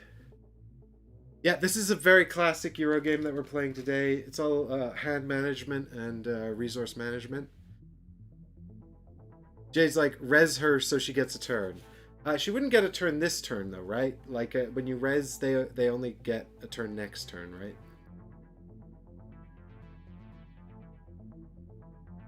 I think this is the right choice. I'll show you why. So that was our turn 1. So now, Thug with Gun is going to move in here. Because he's more than... Or Thug with Club, sorry. Is going to activate behavior number 2, move 1, and an attack. Can't do it. So we do step 2 instead, move 1 towards the target. And then now it's going to move 1 and attack. But what I'll do before it can do that is I'm going to use Nerves of Steel, which is a range 2 attack. So I get 4 dice and I'm hitting on 3s. So I think, hopefully, I can kill this guy. Let's find out. Or else he's going to move into that space, punch me in the face, and I'm probably going to die. But maybe, just maybe. That's 2. Man, these have been completely statistically in line. Once again, we're at the 50-50, Jade. I think, Jade, I think when you res them, they don't get to do an action this turn, but I'm not sure. Yeah, David, it's crazy. I saw that as well. Like, there's a really hardcore fan base for this game. Okay, come on. Come on, show me that blank. Yes, he's dead! We won the scenario! And here I was, building the narrative about how we were gonna die. Because thugs came in and beat us up. But no, Huntress managed to just blast them all. Blat, blat, blat, blat, blat. Yeah, unbelievable. David, it's only... You showed up and I got lucky. I don't know what happened. I think you should hang around. But, I mean, I think that was a bunch of idiots picking a bad target. What have I done here? I've mixed up my cards.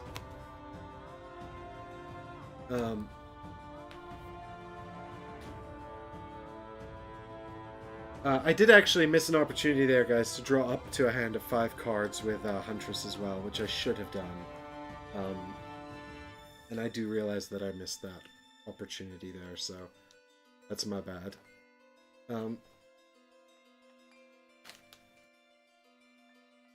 But never mind. Because I didn't really need it. I had a plan, and I think if the plan hadn't paid off, we surely would have died anyway, so... There we have it.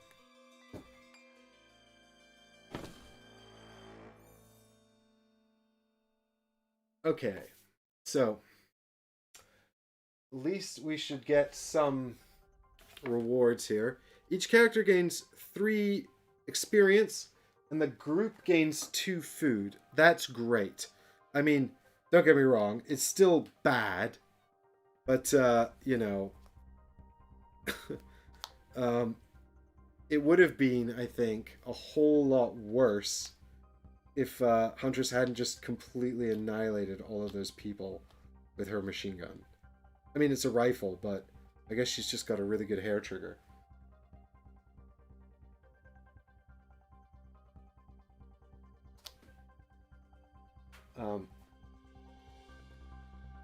Right, so there's the experience points. We get 2 food, so we can at least travel somewhere or do something collectively as a group.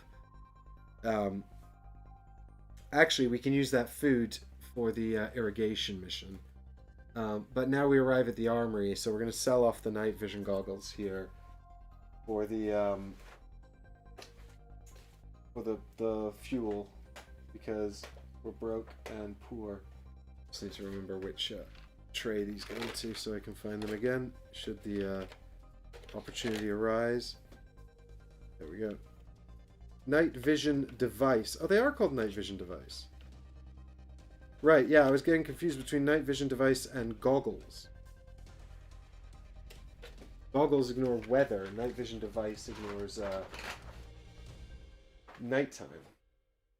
But I think the reward I got was night vision goggles, which I assumed was night vision device. So we get 3 fuel for selling those. And now we're going to head... Now I think, actually, now that we've got the food, we just go straight to the doctor. Although we could just go back to the square, actually. David says, what would you personally score this game? David, I think it's really early to tell. Like, there are some stuff, like my initial reaction has some really strong positives and some negatives as well, certainly. But I was excited to play again, actually. So And even though I think I'm borderline failing this game, I'm still also intrigued even to try again. So I think like this ticks a lot of my boxes because so there's a strong, I think, like personal bias toward, I like adventure games, I like narrative driven games, and this is very strong in that capacity. um, I think that if you came here looking for a compelling skirmish puzzle like Gloomhaven, you probably would find the skirmish combat somewhat lacking, albeit we haven't done anything particularly complex yet. And there might be some more, but I think there's a bit more to the skirmishes than there could be or there would be in other games, because facing has an importance to it, and there's a whole hide mechanism I haven't really managed to get much out of yet. But I also think that it needs to be lighter, because you do a lot more sort of, it seems to flip back and forth between the narrative sort of adventure part and the missions. Like the missions here are like 20-30 minutes, rather than Gloomhaven's thing where the narrative is 5 minutes in between doing these 2 hour 3 hour skirmish sessions. So it's very, very different in that regard. This is weighted way more heavily in the narrative stuff, whereas Gloomhaven's weighted way more heavily in the skirmish mission part. Do you prefer this solo or with other players? Well, I've only played it solo. I think that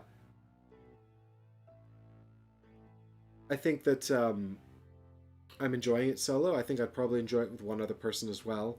I think with 3 people, I mean, I always kind of, when it comes to these kinds of cooperative games, when we get to 3 people, I always kind of want to lean into a game that would, I think, make more out of having 3 people, So, I'm always inclined to, I'm always more inclined to play something that's not a cooperative adventure game with 3. Just because, not unless it's some a cooperative adventure game that makes a lot out of having 3 people as opposed to 1 or 2. Jade says the sweet spot 2 is the sweet spot for us. I feel like at 3, I might be a little concerned that you might not have enough to do. I don't know. I think it depends a lot on your group. Like, if you're the kind of people that like to sort of tell each other stories and all that kind of stuff, and read out the cards to one another, I think you'd probably get a lot out of this. But like for me, if I've got 3 people on a game night, I'd much rather pick, something where, something that's competitive. And I mean, that's kind of like an interesting thing about me, because I love these kinds of games. But I also, I also probably wouldn't get this kind of game out if I had 3 or 4 players. I'd pick something else, entirely. So I don't know. I don't think it would get worse with 3. I think if this was the kind of, I guess that's what I'm trying to say, David. I think if this was the kind of thing that you were interested in playing at 2, and you were worried at 3 that it would be less good. I think the one thing I would say about this is actually, when I was reading the rules, it seems like it's not when compared with, I mean, and I go back to Gloomhaven because we played the whole game on the channel, and a lot of people know Gloomhaven as well, so it's something people are familiar with.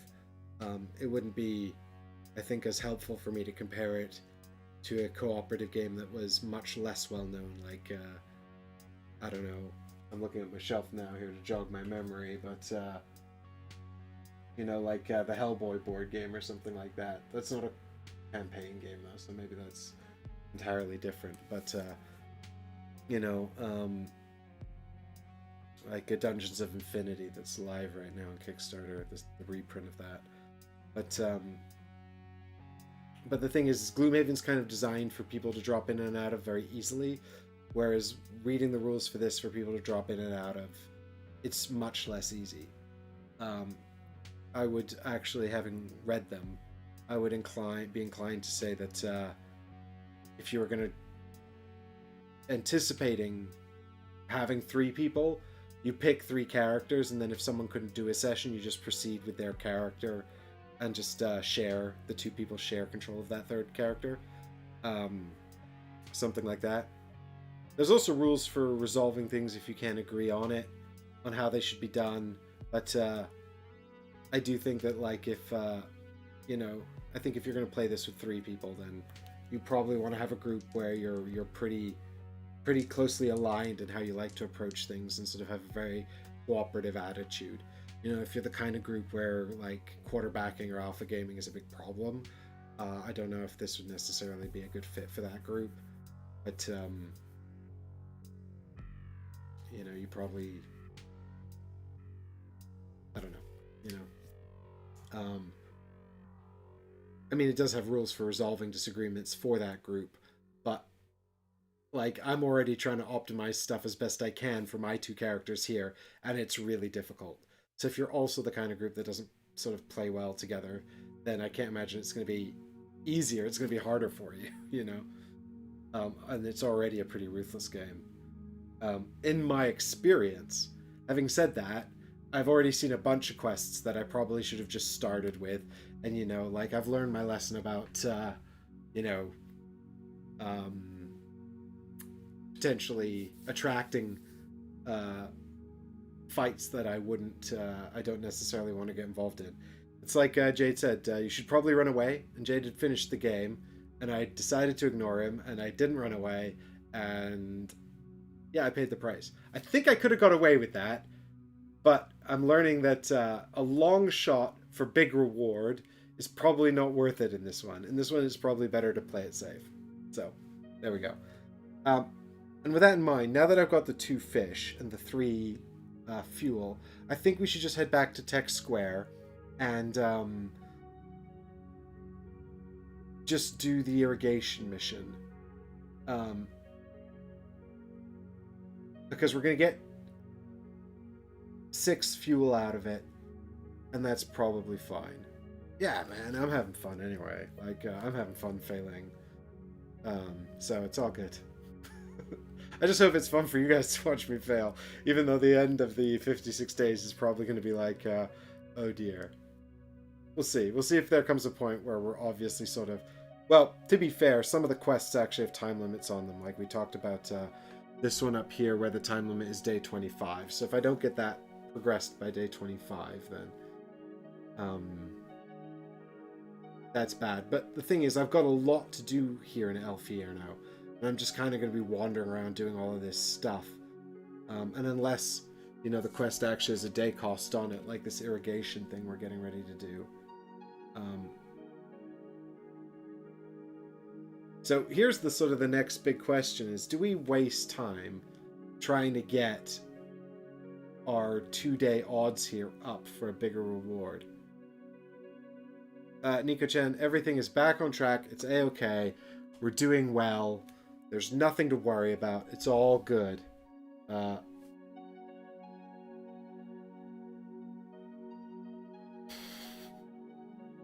I could go and buy 2 more pieces of food and then spend 2 days looking for 2 food to up my chances from, you know, 1/3 to 2/3. You would say yes, it's good to up the chances? Yeah.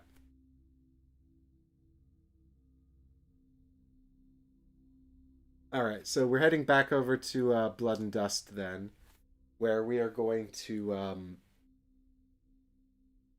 buy 2 food for 2 fuel. But first, do we encounter more thugs who want to beat us up? Hopefully we scared them all off for now. Particularly because we actually I don't think we could get away with that again. No encounters for now. So we'll spend... do we spend all the fuel to buy food? I think the answer is yes. We might as well. I mean... Yeah, I think we do. Even though we're gonna have 5 food, which is an odd and weird number, but Um, food's really important. So now we've got 5 food, and we can head over to the tech square and do the irrigation mission. So what we're going to do here is we're going to go out and we're going to look for robot bits. So Bryce, this is going to be our, Bryce, this is going to be our first interaction with robots, but they're harmless farming robots. So not anything dramatic or exciting, I'm afraid. We're just going to find them and unplug them and salvage them for Dumbledog here. And so we're going to see how many we can find. We're going to do it for 2 days, which means we're going to get 2, and then we're going to roll 2 dice, and for every 5 and 6 we get, we're going to get maybe more. Oh yeah, don't forget to roll for the town event. Good. Well remembered, Jade. Thanks for reminding me. Here we go. No event. I've been getting not a whole lot of events. But as you say, it could be good, it could be bad. And if your first impression is it might be bad, it could still wind up being good. So it really is a game that keeps surprising you. That's for sure. Right, so here we go. So we've spent 4 food, but we've already gained 6 fuel cells. And we might get 6 more. We could get 3 more. Here we go. We're hoping to get lucky.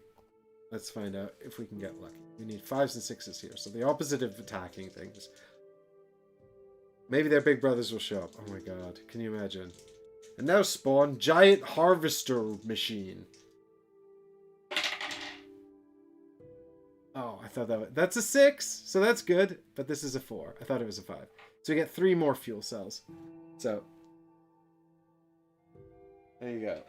So not too bad. So now we've got 9 fuel and 1 food. And this mission is donezo. It goes away in my discard box over here. It does actually say to put these back into their numbered order, but I'm just discarding them because it's quicker on camera.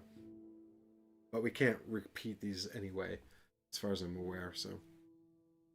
Get some first aid kits and some armor. Can I afford any of that stuff? No, the cheapest armor is 12. Jade, as much as I would love to get some armor, I can buy blueprints and scrap, and then I can build an armory, and then I can go and make some armor. Yeah, I rolled 2 dice because I rolled 1 for each character, Nico-chan, on the irrigation quest.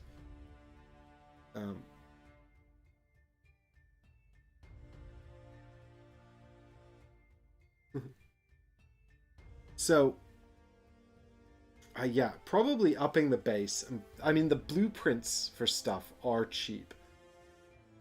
What is the... let's have a quick look at some blueprints here and see if there's a plan we can come up with here that involve us. Those are the modules. Where are the blueprints? Insert.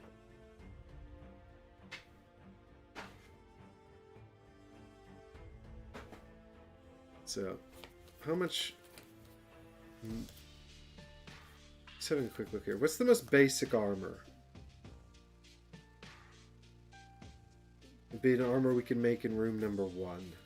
Armory 1 cards. Bulletproof vest. Oh, it's so expensive though.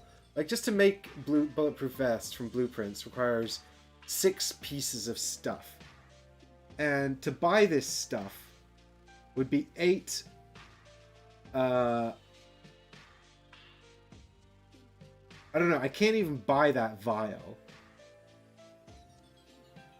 It'd be 14. It'd be more expensive to buy the pieces than it would be to just buy the armor. How does that make any sense? Oh no, the armor's 18. Okay, but I can't buy all the pieces I need.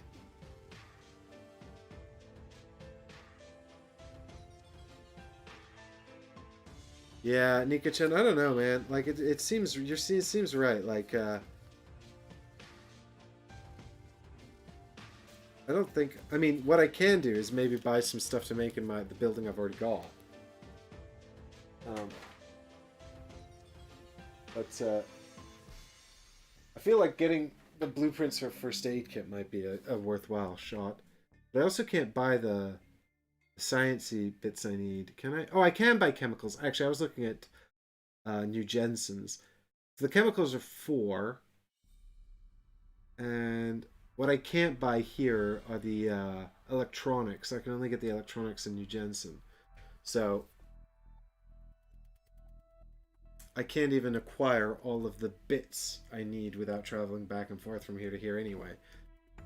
But I feel like I should get a bunch of... the bulletproof vest is actually more expensive here in El Fierno. It's actually cheaper at the set. I can get it for 16 at the set. And I can get scrap armor for 10. So I'm not far off scrap armor. The set's cheaper. Yeah, I do have the workshop, so the weapons modules. I don't really know what so we could have a look and see what so here are all the blueprints I've got. Let's have a look. This thing. Additional mag. I could potentially make a flare. Are these any good? These things? I could make some goggles. All of these things cost junk to make. We can go back there and rest, right? And that also heals us, doesn't it? Man, I should definitely have built something else because tactical light. Yeah, I've got plot armor. I can't actually die. It's just what I can do is just waste a lot of time. EMP ammo, that might be useful for taking out robots. I don't know. We'll have to have a look in a minute and see what all this stuff does. It's all in the tray. And it looks like that's all the stuff I can make at my super basic thing. It's actually listed on the card as well. It's actually listed on the this card here as well, so you can flip it over and see everything you can make at the level 1 workshop here. But I wanted to get the blueprints out so I can see how much these things actually cost to make. So everything costs. We can make a tactical light and some additional mag for 1 junk.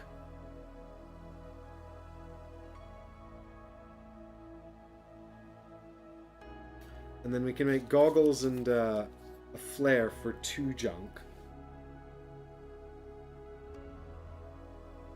Or we can make a EMP ammo here for 1 battery. So the question is any of this stuff actually worth making? And that's where we have to come and check our little tray here as well. This is all like sort of little bits here. If I level this up, I could make the frag grenade, which would be awesome because the Huntress has that thing that gives her extra dice. We could just make like a frag grenade and just blow everything up before we have to fight any of it, which I think would be kind of like a great strategy.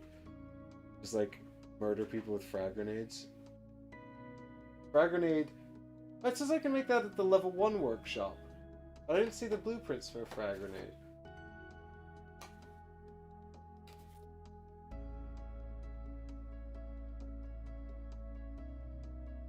Oh, there they are. Yes, somehow I missed these. I need 1 explosives, which costs 4. So 4 would get me 2 frag grenades. And then the frag grenade has 2 charges. And it does, so it's range 1. And it does 5 dice. But if I used it with the Huntress, she could actually have 6 dice. And I think the AoE hits on zeros. Does that mean it... What does that mean? Hits on zeros. Does that mean 1? Oh no, of course it's an attack. A ranged attack. So its base is 0. So she could throw like 6 dice hitting on 3s. So that would be 3 hits on average. So I'm not going to one-shot anything. Yeah, if I could get the enemies to stand on explosive terrain, though, that would be awesome. I mean, that's a lot of effort, but I mean that could be really good. Although I feel like her rifle was doing an awful lot of work there.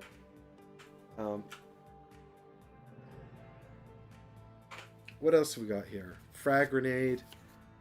EMP ammo. I don't know what that is. Tactical light. That's an additional mag. Those are things that go in my gun. So EMP ammo here says blocks actions for this and the next turn. Oh wow, so that's like crowd control. Right, but that little thing on the right there, the bottom right, with the gears, that means it only works on robot machines. So this would actually be really good for just like crowd controlling machines.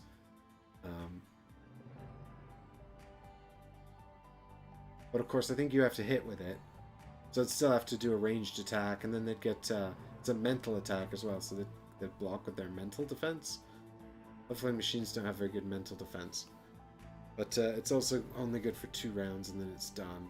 But that could potentially be really good. So that would shut the machine down for 2 rounds. Yeah, mental defense.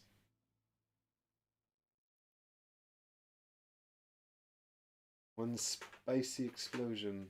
What else we got here? So we got the magazine.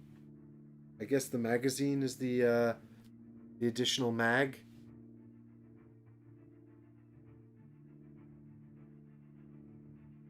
+1 die. So you have an extra magazine, so you just get to roll 1 extra die when you attack. You get 2 shots with extra die, and then it's done. That's okay. Give the rifle the laser sight, right? Can I make that? The tactical light? Is that what you're talking about?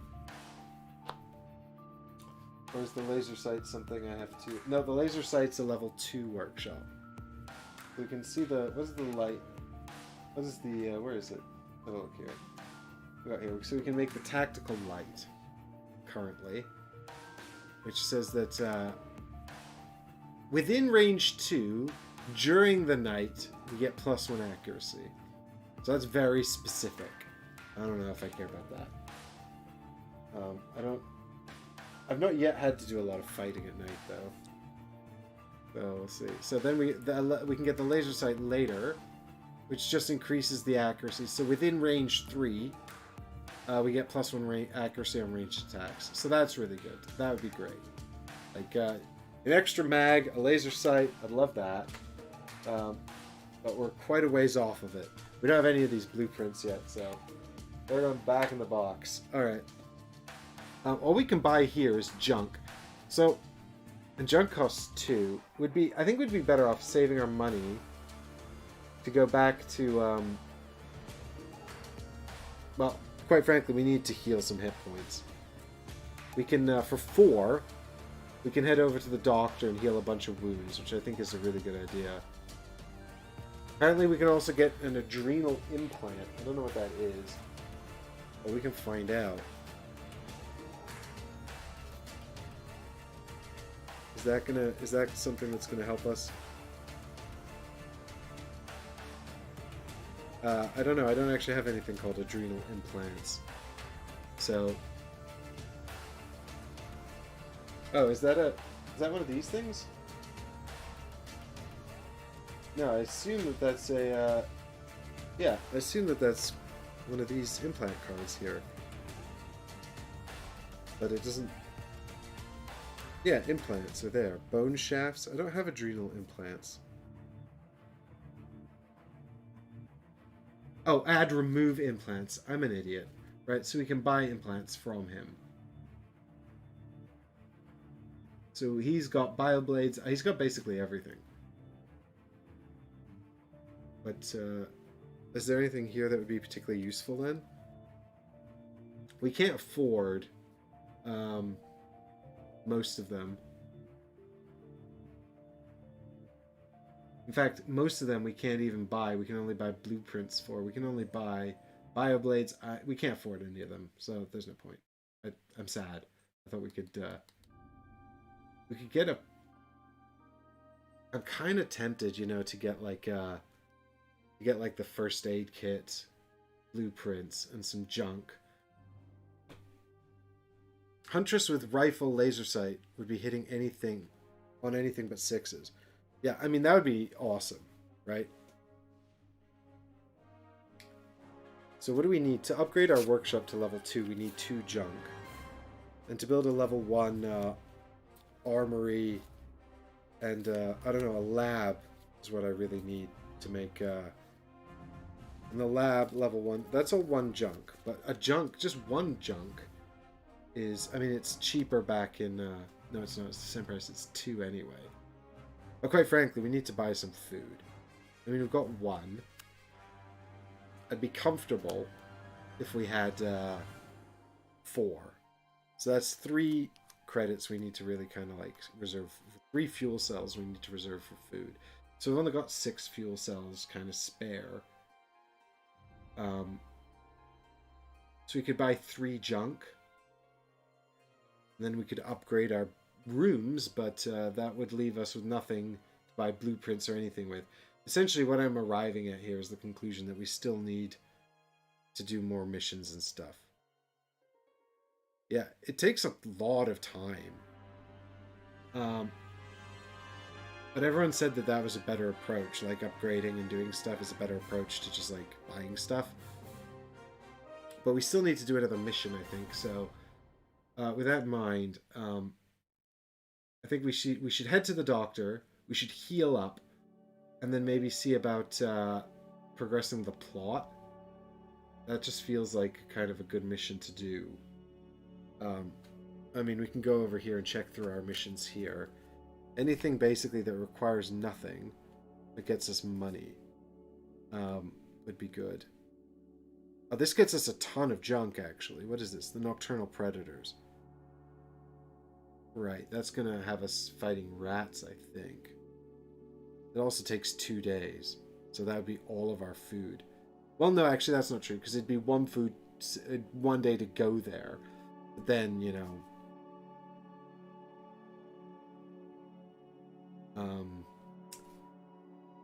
1 day to go somewhere else afterwards. So, I mean, so long as we can do stuff here in Il Fierno, I actually think it's kind of useful to be doing stuff here in Il Fierno.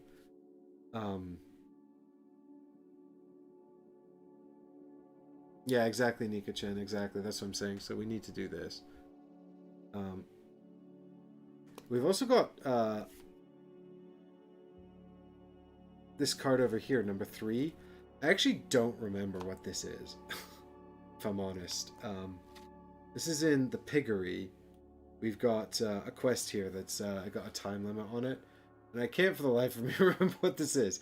It must have come up in the last stream, and I've totally forgotten. But if we go to the Piggery, we have to do that. So I think that was like meet up with somebody or something.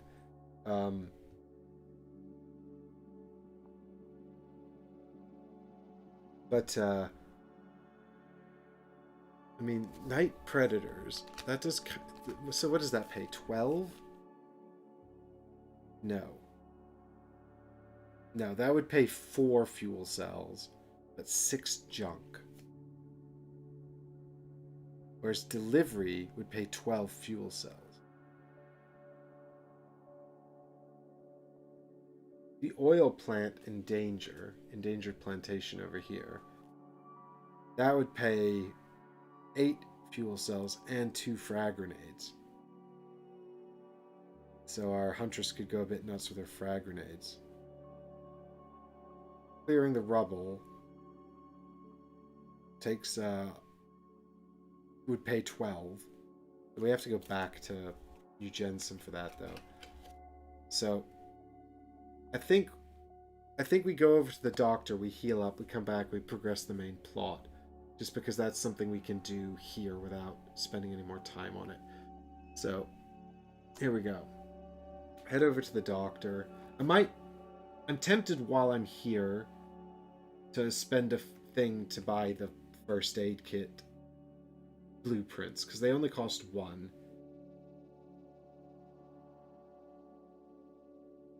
And while I'm here, it just seems like a good idea. Oh, something's happening.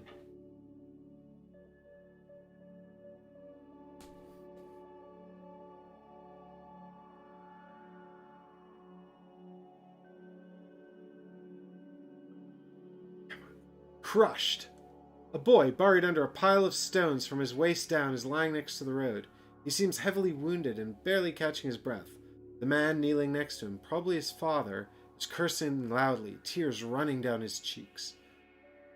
You approach the men. Do you need any help, sir? You probably won't get out of there alone. Option A. There's no one here to help. Pay each of us 1 cell, and we might just spare an hour to get the boy out. Oh, God. Yeah, I feel like I should charge 2 cells. But also, I just feel so bad. I gotta go with option A. I'm sorry. I know it's going to be the wrong choice, and everything's already going so badly, but I just need to do the right thing to make myself feel okay here. I can't thank you enough. No one's even stopped. No sympathy in this damn town anymore. An hour later, you manage to free the youngster from under the stones. His legs are completely crushed, but he'll live. We've done it! What a relief! Unfortunately, I can't offer you much for your help. I only have a folder full of old blueprints, which I found in the attic. Take a look. Maybe they'll come in handy. Gain the rifle blueprint. Oh, there you go. I can build a rifle if I ever build a...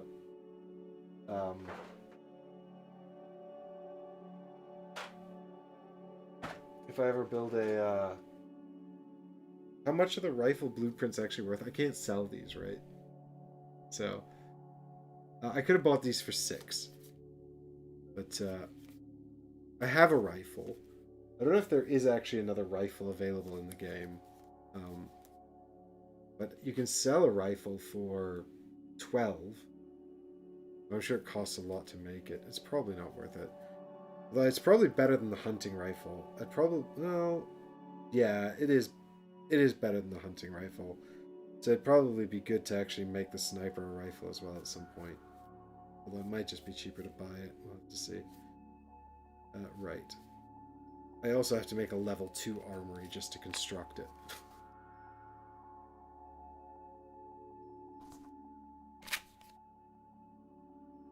Right, so this I actually have. Is there a spot for blueprints somewhere? I don't know. I'll put it here for now.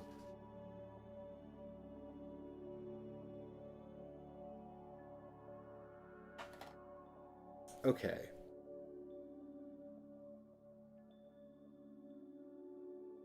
Right, and now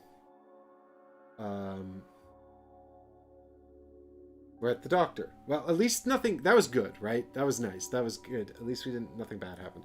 So I'm going to pay 4.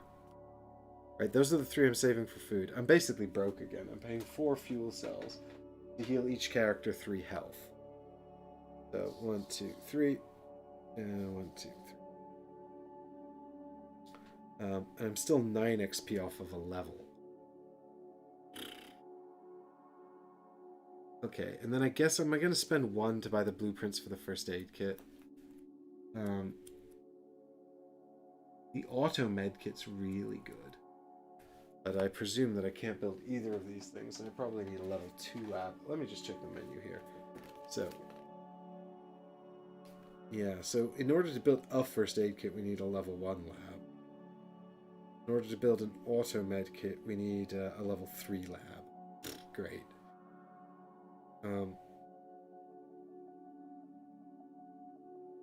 I think making a lab is a good idea because med kits are really I'm discovering. So, what's the actual cost of? Didn't I look this up already? Med kit. Yeah, wasn't it? I don't know. Really expensive. Oh my god. Come on, med kit. Where are you at? I need to actually organize these as well with a system that's not just a pile of cards. Chainsaw, that sounds fun.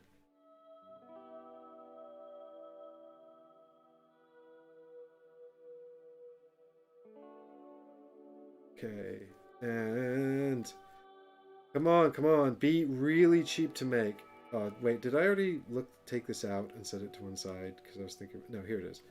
Right, 2 junk to make a first aid kit. Right, and the thing about that is that they're 3 to buy, which is less than the cost of junk. Because junk is 2 per piece.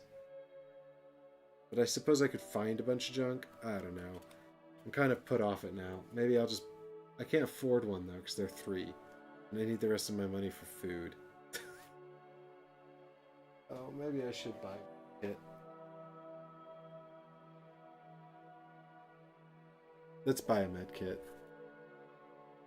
Good night, Haggers. Thanks for joining. You get junk from the mission. That's true. I do. Well, there's missions that give me junk. Okay, do you know what? Let's do it. Let's buy the medkit blueprints, even though it's going to be forever till we actually get to make them. Actually, no. Do you know what? I think I should just buy the medkit for now. And then if we get a bunch of junk, we can build a lab and then eventually make the medkit if we get around to it. So I'll pay 3 and buy a first aid kit. Then I've still got some left for food, but we're going to go do this other mission anyway. So.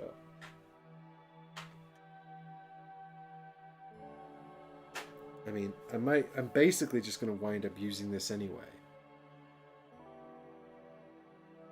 How much was the healing? So, I could get 6 heals for 4 fuel cells, or 4 heals for 3.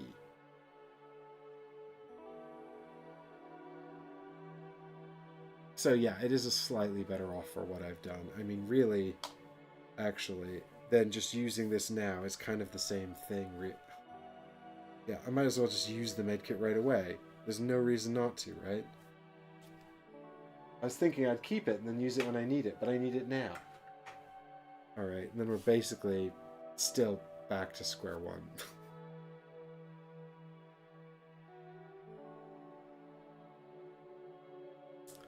Okay. Right. I'm going over here in my face, so I can go back over here, and we can do this story mission. And I'm hoping it will go well, and then we can get some progress out of it. Oh, something happens.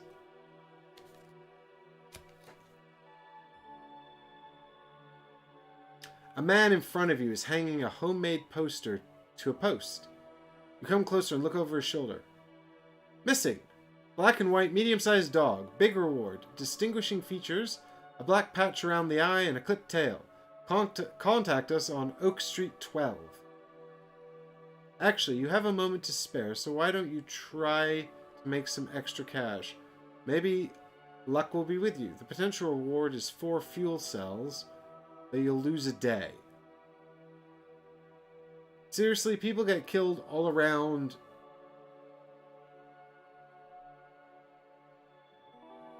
Strange, bloodthirsty machines are prowling the area, and you're considering looking for a missing dog? No way! Time to get back to real business.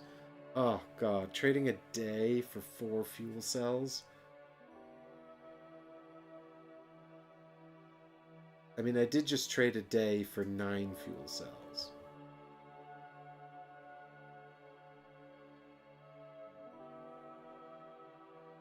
I mean, the thing is, if I think about it purely in terms of profit for opportunity cost, which is very Eurogamer of me, I don't think it's worth it.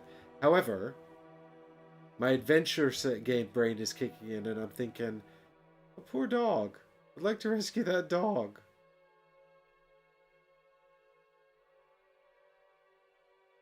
What about the dog? The potential reward. Does that mean there could be more? Or could there be less? Like, I might not get anything. I'm gonna do it. I'm gonna rescue the dog. I feel bad for it. I want to help the dog. So, we're gonna lose a day here. Which actually means A becomes available. Can't remember what A is. Oh yeah, it's over here. This quest, right? This quest is now available. Over in New Jensen. But we're not even anywhere near New Jensen, so I don't think we need to worry about that too much.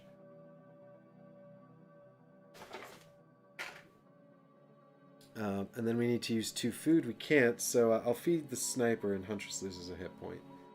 Great, and we're back to no food and 2 fuel cells. Brilliant.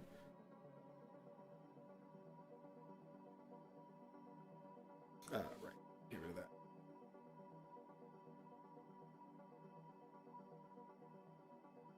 You wander around nearby alleys, looking among trash bins, manholes, and hovels. You lose a few hours this way. Well, nothing so far. Looks like this time you have to give up. On your way back to the market, you get some food, and you notice a dog sleeping next to a wall. Black and white, a patch around one eye, and a clipped tail. It looks like exactly the one described in the poster. When you approach it, the alarmed animal opens its eyes. Come closer, you furball. Come to daddy. That's an odd thing for my characters to say. You try to lure the dog with a piece of food. Roll 3 dice plus mental. Well, my mental's 1. So 4 dice. No, wait. Roll a d3 and then add your mental. Add the skill of the 2 chosen characters. Okay. Great. So basically, I need to get less than 3 here. Wait, what? Result... Oh, greater than 3. Result greater than 3. Oh, okay. So I need to roll a 3 here. I'm fucked. Great. Alright, so if you all know how to roll a d3, you roll a d6 and then, divide by 2. So basically I need a 5 or a 6, because you round up. No, you don't. You round down? No, you round up, or else it wouldn't be a d3. No, that's not exactly... The 1 or a 2 is a 1. 3 or 4 is a 2. 5 or 6 is a 3. That's how it works. So I need a 5 or 6 here, basically, to tame this dog. Alright. The potential reward means it could always be less. Damn it! I was hoping the potential reward meant it could be more, like I get a dog friend. You get to keep the dog, and he becomes your friend and helps you. That would be nice. I'd have liked that. Have a dog friend. Hey, a 6! Luck goes my way. That's good, because I really needed this to work out. So I get 4 fuel cells and actually 2 experience points as well. But most importantly, the dog is reunited with his owner and they live happily ever after and nothing bad happens to them. And I think that's the most important thing.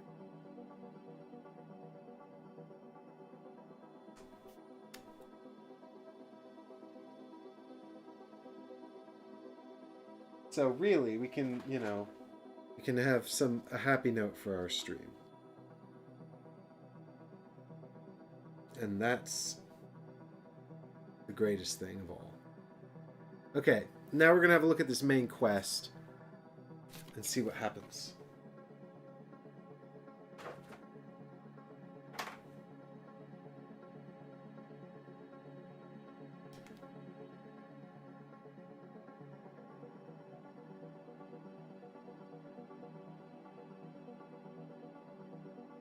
So, if y'all don't know what this is, basically there's a cult of cold priests who've been preaching in the name of their cold god all around the towns here, and the prefect of New Jensen has hired us to figure out what they're talking about, and they hold these big gatherings here in El Fierno, so that's what we've come here to do.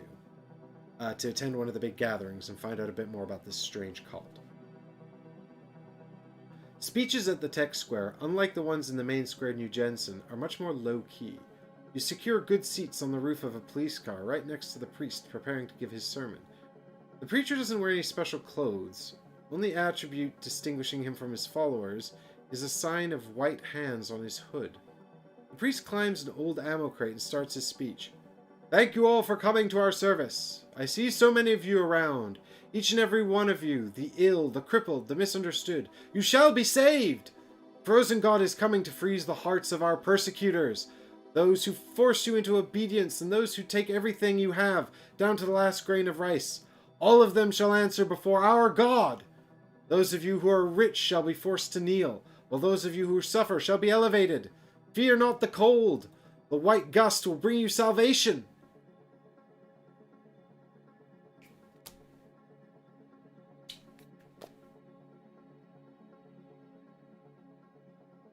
For a couple of minutes, the priest continues along this line, and then his helpers enter the square, hauling crates of food. A moment later, it's being handed out to the poor. The maddened crowd rushes forward like a pack of rabid dogs fighting for the best morsels. The priest slowly retreats from the square, surrounded by his most faithful servants. You follow him, planning to search his home. You follow him and his servants, and you follow him and assault him and his servants in a dark alley. Ooh. Well, I feel like I'm in a worse position to do any assaulting now than I've ever been. So let's maybe just follow him and search his house. That seems like a safer plan to me than an all-out attack. So, story card 23.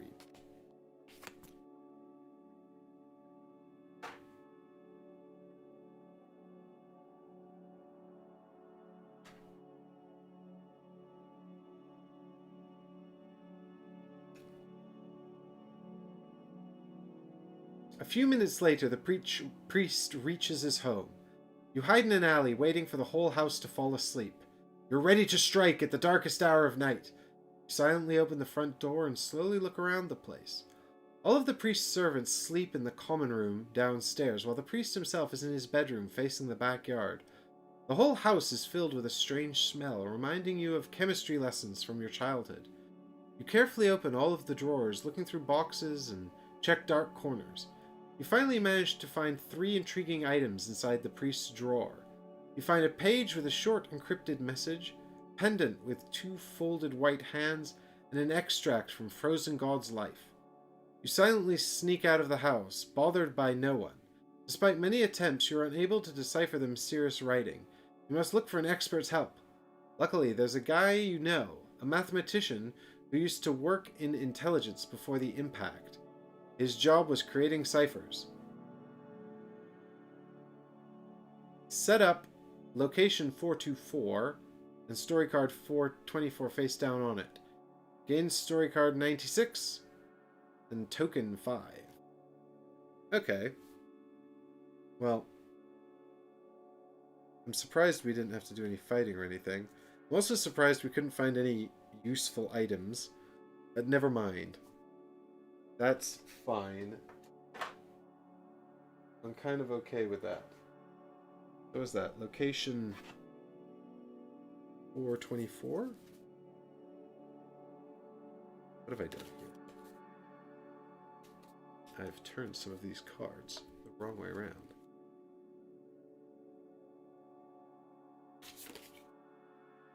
So this is, I guess, where our friend the mathematician is living. Hacker hideout. This is a location in Area 24.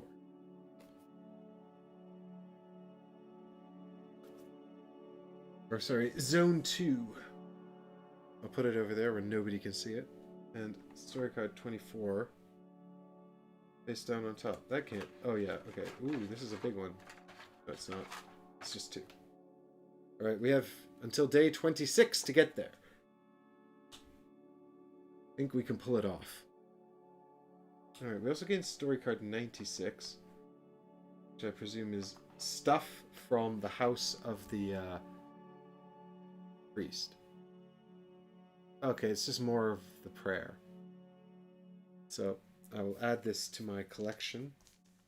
I've also got this red token, number 4. And we can take red token number 5. So we've got another piece of the puzzle.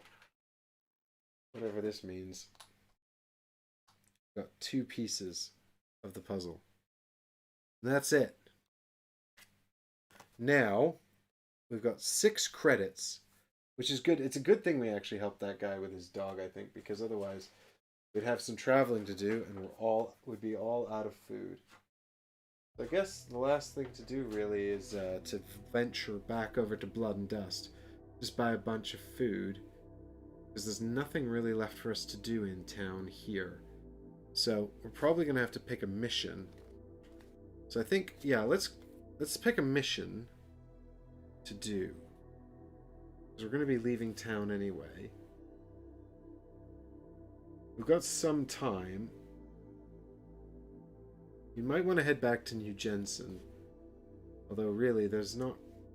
I'm just looking at Piggery here. We've got a mission at Piggery as well, which is the airplane wreck. Oh, that's actually a whole nother area anyway. But we haven't got it yet, because we haven't actually been to Piggery, so... I mean, there's a card there that we're running out of time on to do at Piggery. There's training. We can go to the main square in New Jensen for training. There's this fight, which we've unlocked now as well. We do go do the boxing there. I don't know if that would be a good idea. But it might be good to go and do sort of one of these. Where do we get the most money? Night Predators wasn't bad, was it? I think Night Predators might have been okay for money. That's the thing, like, we keep needing to buy food as well. Like, it's expensive, like, living.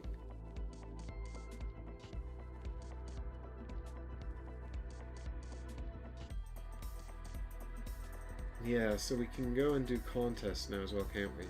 No, we can't. That's still one more day before we can do that. So the thing about Nocturnal Predators is it gets us a bunch of junk, which we could use to build up our base. But delivery gets us a bunch of money. So I'm kind of inclined to go and do delivery. You guys can't see, but it's 12. That would get us a piece of armor, which we desperately need. So I think maybe we'll go and do the delivery mission. But first we should go and do the food. So we're going to need at least 4 food. So I think we just head over here to Blood and Dust. And then we're, of course, going to have to roll the event die here as well. See what happens. Nothing? Okay, I was kind of hoping for an event because I'm going to buy 6 food now. So here's all of my money. I'm just going to throw it all into food. Because that's 3 days worth of food. And it's going to take at least 2 days just to go do a thing and come back somewhere. And I'd like to have a little bit of extra food just in case something else comes up. So now I'm completely broke, but I am at least a bit food rich. So we can go and do something meaningful.